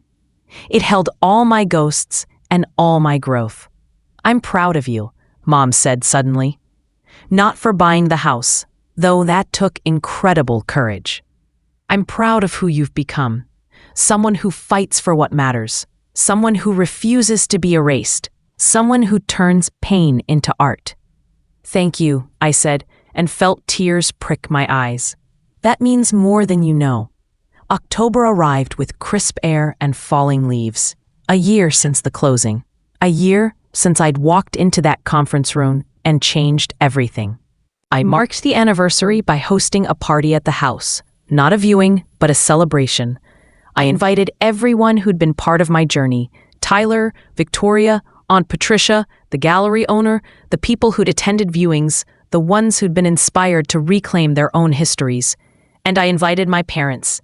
They came early, helping me set up tables and arrange food. It was surreal, working alongside them in this house that held so much history. Painful history, yes, but also the seeds of healing. I never apologize for the gym, Mom said as we arranged flowers in the kitchen. My childhood bedroom, transformed twice now. For turning my bedroom into a gym? Yes, we should have asked. We should have saved something of your room, some acknowledgement that you'd lived here. You should have, I agreed, but you didn't, and I spent years being angry about it. But now, I gestured around the house. Now I've turned the whole place into an acknowledgement that I lived here. So maybe, in a weird way, your erasure pushed me to create something even better. That's generous of you. It's honest. I can't change what you did. I can only decide what I do with it. As evening fell, the house filled with people. They spilled through the rooms, admiring the changes I'd made, sharing stories, laughing. The memory room was open, and people wandered through in small groups, some seeing it for the first time, others revisiting it like an old friend. Tyler found me in the kitchen, refilling drinks. How are you feeling? Strange, I admitted. This house used to represent everything I'd lost. Now it represents everything I've gained. That's called growth, my friend. Or irony. Maybe both. I looked around at the crowd, strangers and friends, supporters and family, all gathered in this space I'd fought so hard to reclaim. And I realized something. I wasn't alone anymore. Not in the sad, invisible way I'd been alone as a child, but not in the protective, isolated way I'd been alone immediately after buying the house either. I was alone in a new way, self-sufficient, independent, whole unto myself, but also surrounded by people who actually saw me, who valued me, who showed up when I needed them. I'd built my own family, cobbled together from friends and supporters and even my parents, who were finally learning how to be present. Later, when most of the guests had left, I stood in the memory room with my parents. They looked at the walls with fresh eyes, reading labels they'd seen before, but perhaps not really absorbed. "This is your masterpiece," Dad said. "Not just the room, the whole thing. The house, the art, the life you've built. This is your masterpiece." "It's not finished yet," I said. "Masterpieces never are. They just reach points where you decide to show them to the world." "Are you happy?" Mom asked, the question that had been hovering between us all year. I thought about it, really thought about it. Was I happy? I was broke. I was exhausted. I was still healing from wounds that might never fully close. But I was also painting, creating, living on my own terms, building relationships based on honesty rather than obligation. "Yes," I said finally, "I'm happy. Not in the way I thought I'd be. Not the settled, comfortable, approved of happiness I once thought I wanted. But in a deeper, truer way, I'm happy because I'm free." "Free from what?" Dad asked. "From trying to be someone I'm not. From waiting for permission to live my life. From needing your approval to value myself." I smiled at them, gentle but firm. Free to love you without needing you. That's the kind of happiness that lasts. As fall deepened toward winter, I settled into what felt like the final phase of my transformation. The house was fully mine now, not just legally, but emotionally. Every room held new memories, new purposes, new life. I'd turned the old home gym back into a bedroom and started renting it out on weekends to visiting artists who needed studio space. The income helped with my mortgage, and the company reminded me that I'd chosen solitude, not loneliness. My parents came for dinner once a month, and the visits were easier now. We'd found a rhythm, talking about our present rather than dwelling on our past. They asked about my art, my renters, my life. And sometimes, just sometimes, I asked about theirs too. The memory room had become something of a local landmark. A reporter from the city paper had written a feature about it, and suddenly, I was getting requests for interviews, for speaking engagements, for consultations from people who wanted to create similar spaces in their own lives. You could charge for this, Tyler suggested. Create a business around helping people reclaim their histories. Maybe, I said, or maybe I just keep doing it because it matters, and trust that the universe will figure out how to compensate me. That's very zen of you. Or very reckless. Time will tell. In November, I got an email from a publisher who'd read the article about the memory room. They wanted to know if I'd be interested in writing a book, part memoir, part guide for others trying to reclaim their own histories. I stared at the email for 3 days before responding. The idea terrified me. Putting my story into words, making it public, opening myself up to judgment and criticism. But it also excited me. This story, this journey, had helped so many people already. Maybe in book form, it could help even more. I wrote back, I'm interested, let's talk. The conversation with the publisher led to a contract, and the contract led to 6 months of writing. Early mornings before client work, late nights after painting. I wrote about the night I overheard my parents, about the decision to buy the house, about the confrontation at the closing, about the slow, painful work of building a new relationship with them. But I also wrote about the moments of joy, the first night alone in my house, the creation of the memory room, the opening at the gallery, the anniversary party, the small, quiet victories that had added up to a revolution. Tyler read drafts and offered feedback. Victoria fact-checked the legal details. Aunt Patricia shared stories about my grandmother that I wove into the narrative. Even my parents contributed, writing a chapter from their perspective. Honest, painful, brave. The book came out in May, almost 2 years after I'd overheard that conversation. I'd titled it, Reclaiming Maple Street, How Buying My Childhood Home Taught Me to Value Myself. The release party was at my house naturally.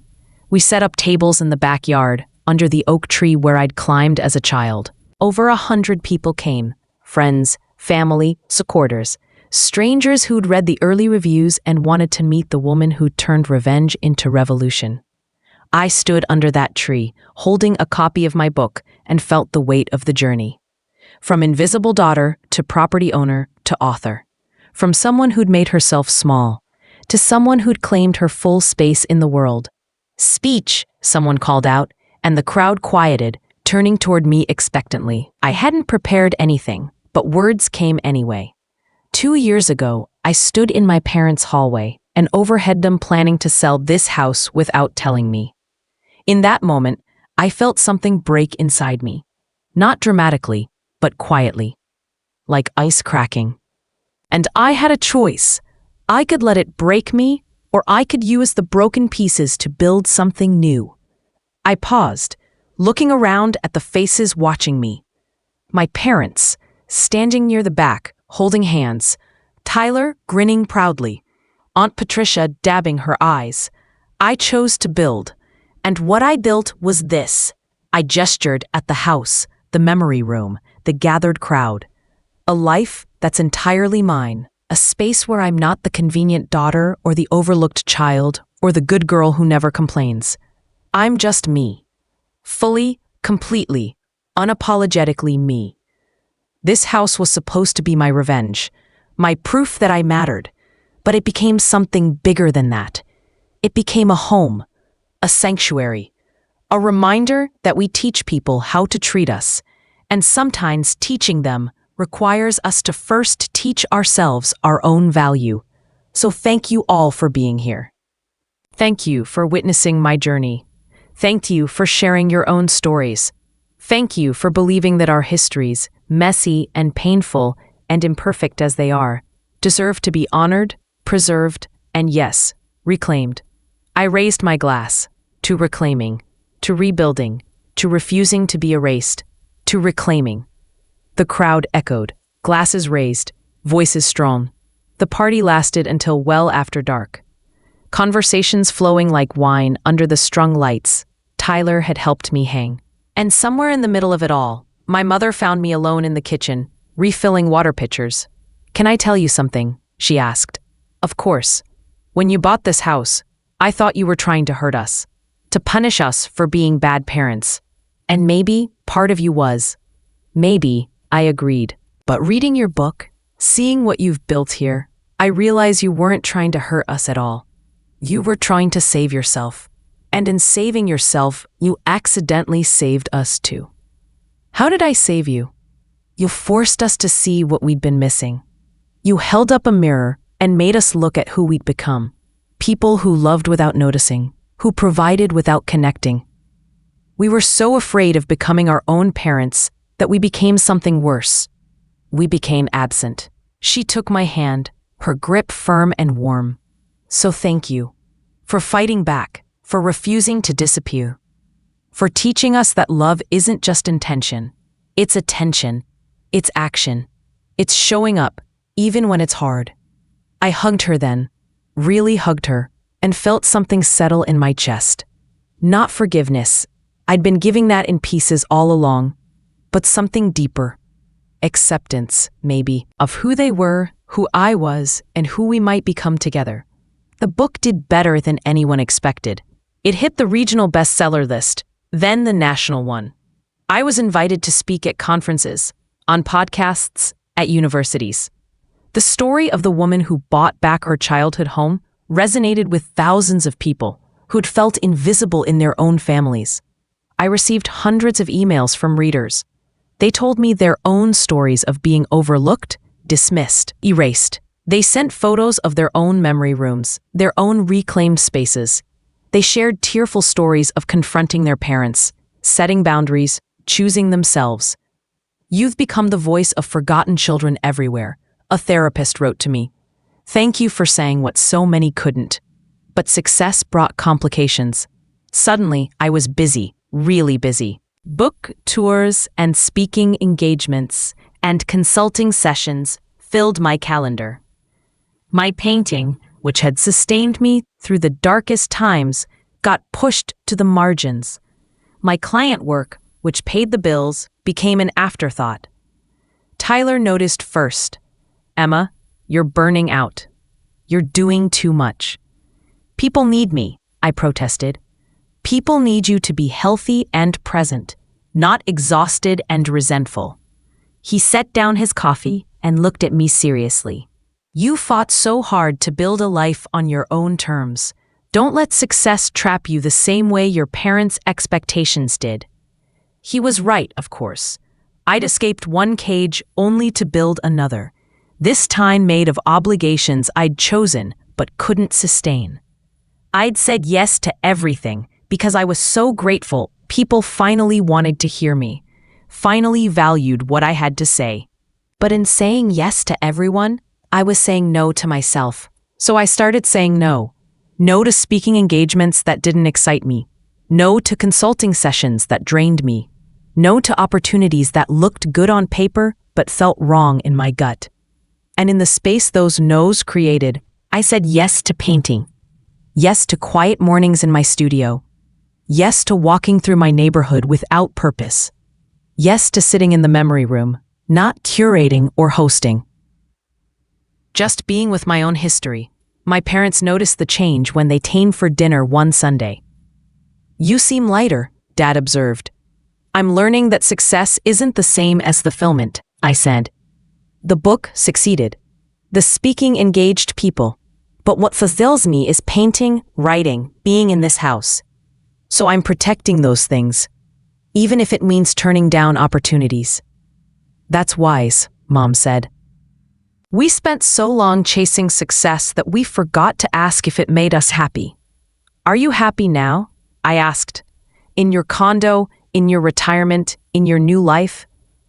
They looked at each other, some silent conversation passing between them. Then Dad said, "We're learning to be. We're learning to pay attention to what matters instead of what impresses." "We're also learning from you," Mom added.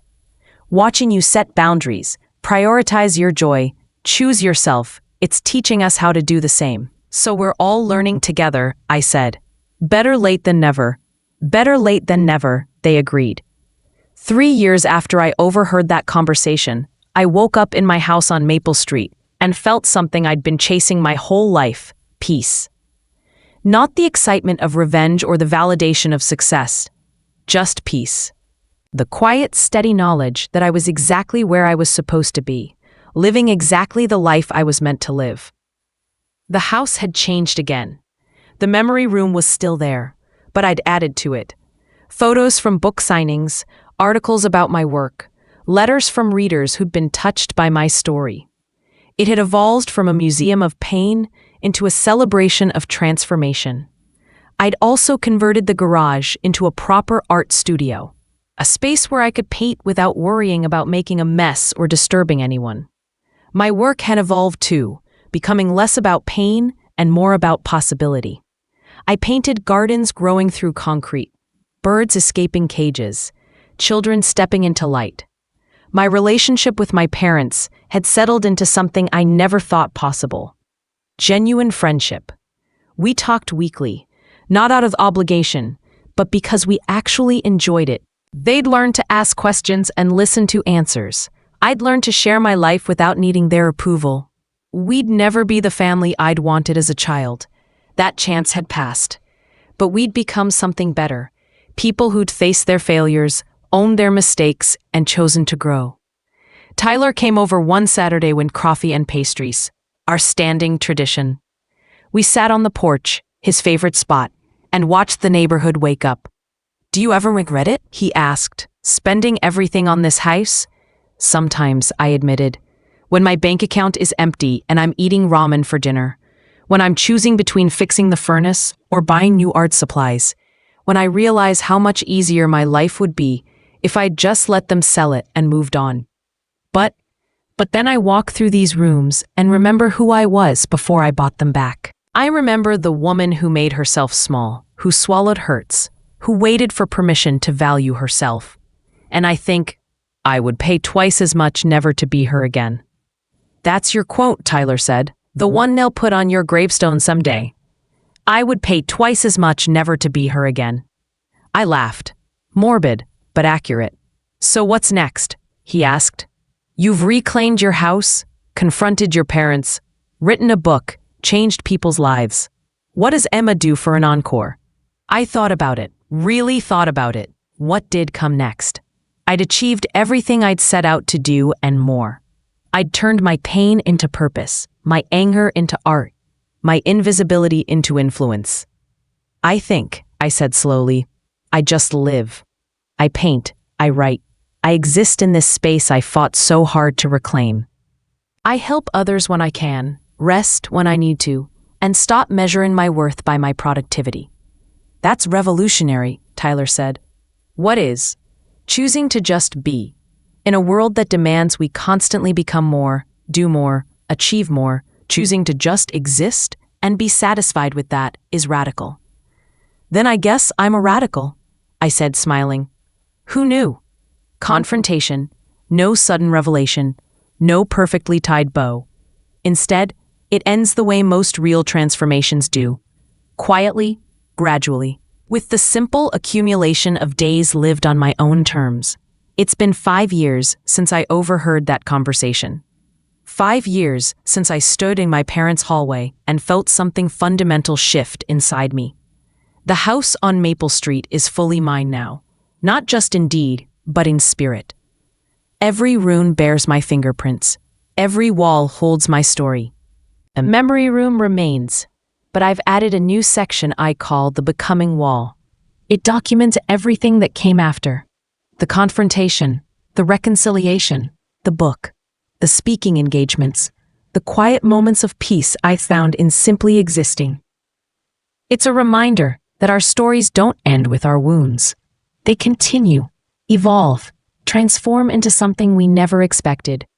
I'm 37 now, and I've learned things I never could have understood at 32.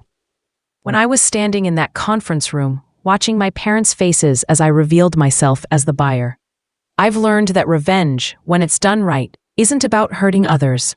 It's about refusing to be hurt anymore. I've learned that the opposite of being overlooked isn't being seen by others, but seeing yourself clearly enough that their blindness doesn't matter. I've learned that forgiveness isn't a single moment of grace, but a series of small choices to let go, over and over, until the weight becomes manageable. I've learned that you can love your parents and still choose to protect yourself from them. That family is both what you're born into and what you build. That home is wherever you stop performing and start existing. My parents are older now, softer somehow. They come for dinner every other week. And we've developed rituals. Mom brings wine. Dad helps me with home repairs we're both mediocre at. And we sit on the porch, under the oak tree, and talk about everything and nothing. They've apologized so many times, I've had to ask them to stop. I know you're sorry, I told them last year. I believe you. But at some point, we have to stop apologizing for the past and just live better in the present. Your grandmother would love what you've become, Mom said once, standing in the memory room, looking at a photo of me as a child with my grandmother. She already knew what I would become, I replied. That's why she left me the money. She was investing in my future self. She was smarter than all of us, Dad said. She was, I agreed. She was brave enough to choose herself when that was considered selfish. And she taught me by example that choosing yourself isn't selfish, it's survival. My art career has flourished in ways I never expected. I'm represented by a gallery in the city now, and my paintings sell for prices that would have seemed impossible 5 years ago. I've been commissioned for public installations, featured in magazines, invited to teach workshops. But the work that fulfills me most isn't the commissions or the public pieces. It's the small paintings I do for myself, here in my studio, on quiet mornings when the light streams through the windows just right. Paintings of this house in different seasons, different lights, different moods.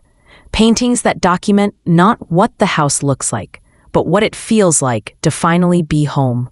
The book led to a second book, and that one led to speaking engagements that I actually wanted to do, not the corporate ones about success and achievement, but intimate gatherings where I could talk honestly about failure and recovery, about the messy work of healing, about learning to value yourself when no one taught you how.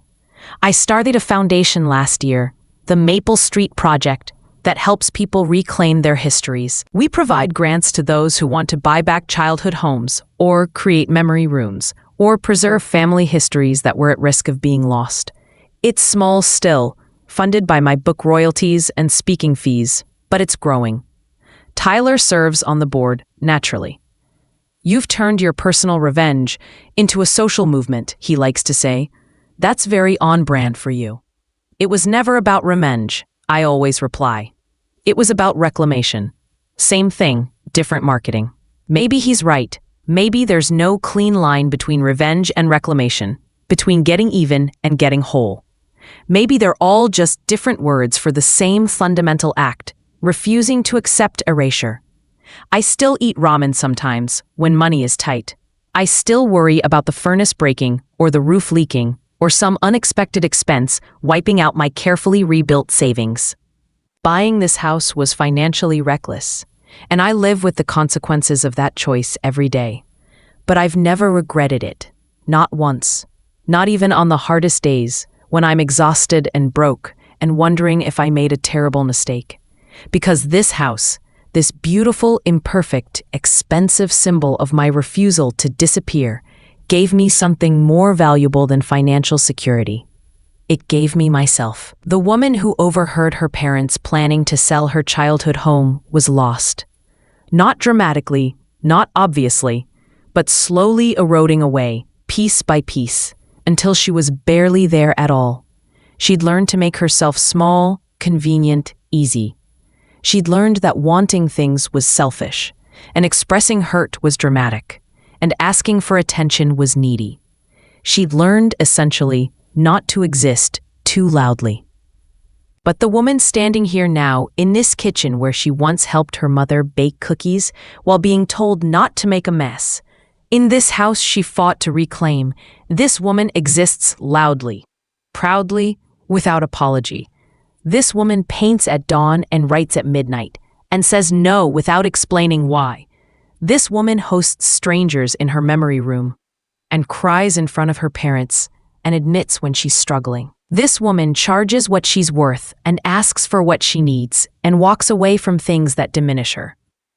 This woman would have terrified the girl who carved her initials in the closet, hoping someone would notice she'd been there. But that girl would have loved this woman fiercely, would have been so proud to know that someday, somehow, she'd grow into someone brave enough to save herself. I'm writing this on a Sunday morning in October, sitting at my kitchen table with coffee and the newspaper. Autumn light streaming through windows that are mine. The oak tree outside is aflame with color, gold and orange and red, as stunning as it's been every fall of my life. My phone buzzes with a text from Mom. Dinner Tuesday? Dad wants to try his new chili recipe. I type back, yes. Should I bring wine? Please. And possibly antacids. I smile and set down my phone. In an hour, I'll go upstairs to my studio and work on a new painting, a commission from someone who saw my work at a gallery and connected with its themes of transformation and reclamation. After that, I have a call with a young woman who's considering buying her childhood home and wants advice on whether it's financial suicide or emotional salvation. It can be both, I'll tell her. And only you can decide if the salvation is worth the suicide.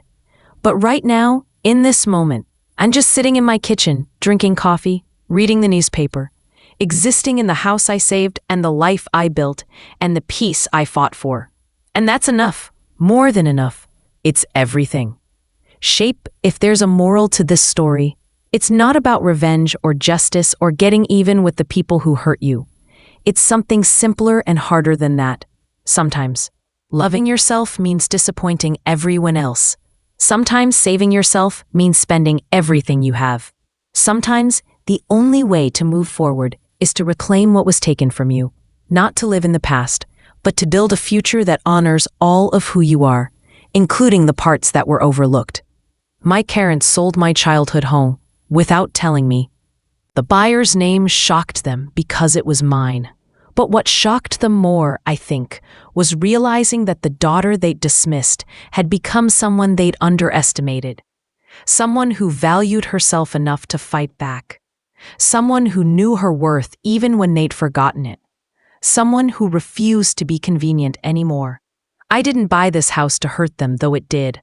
I didn't buy it to prove a point, though it proved many. I bought it because somewhere deep inside, beneath all the years of making myself small and swallowing my hurt and pretending to be fine, there was a voice that whispered, "You matter. Your history matters. Your childhood matters. You deserve to save it." And I finally listened. That's the real victory. Not the house, not the confrontation, not even the reconciliation with my parents, or the success of the book. The real victory was learning to hear that voice, the one that had been whispering my entire life, telling me I was worth fighting for, and then choosing to believe it. 5 years later, the woman in the mirror is older now, laugh lines forming at the corners of her eyes. She looks tired sometimes and stressed about money more often than she'd like. But she also looks free. That's what I see when I study my reflection these days. Freedom. Freedom from the need to prove myself to people who never asked. Freedom from the weight of unspoken hurts. Freedom from the prison of being good, being easy, being convenient. I bought my childhood home, and it bought me my life back. That's not revenge. That's revolution. And it was worth every penny. I'm standing in the memory room, adding a new item to the becoming wall. It's a letter from a reader, a young woman who bought her childhood home after reading my book. She writes, "You taught me that reclaiming my history wasn't selfish. It was necessary. Thank you for showing me it was possible." I pin the letter next to dozens of others like it. Testimonies from people who found the courage to value themselves by watching me value myself first. Tyler's right. I did accidentally start a movement, but it's not a movement about real estate or revenge or even family dysfunction. It's a movement about one simple, radical idea. You are worth fighting for. Your history is worth preserving. Your voice is worth hearing. You deserve to take up space. My parents taught me those lessons accidentally, by showing me what happened when I didn't believe them. And I taught myself by refusing to disappear. Now I teach others, one memory room at a time, one speaking engagement at a time, one quiet conversation at a time. I teach them that transformation doesn't require violence or drama or grand gestures. Sometimes it just requires one choice, repeated over and over until it becomes your life. Choose yourself. Choose yourself when it's hard. Choose yourself when it's expensive. Choose yourself when everyone else is disappointed. Choose yourself until choosing yourself becomes as natural as breathing. That's what I did when I bought 47 Maple Street. I chose myself, and I've been choosing myself every day since. It's the best investment I ever made.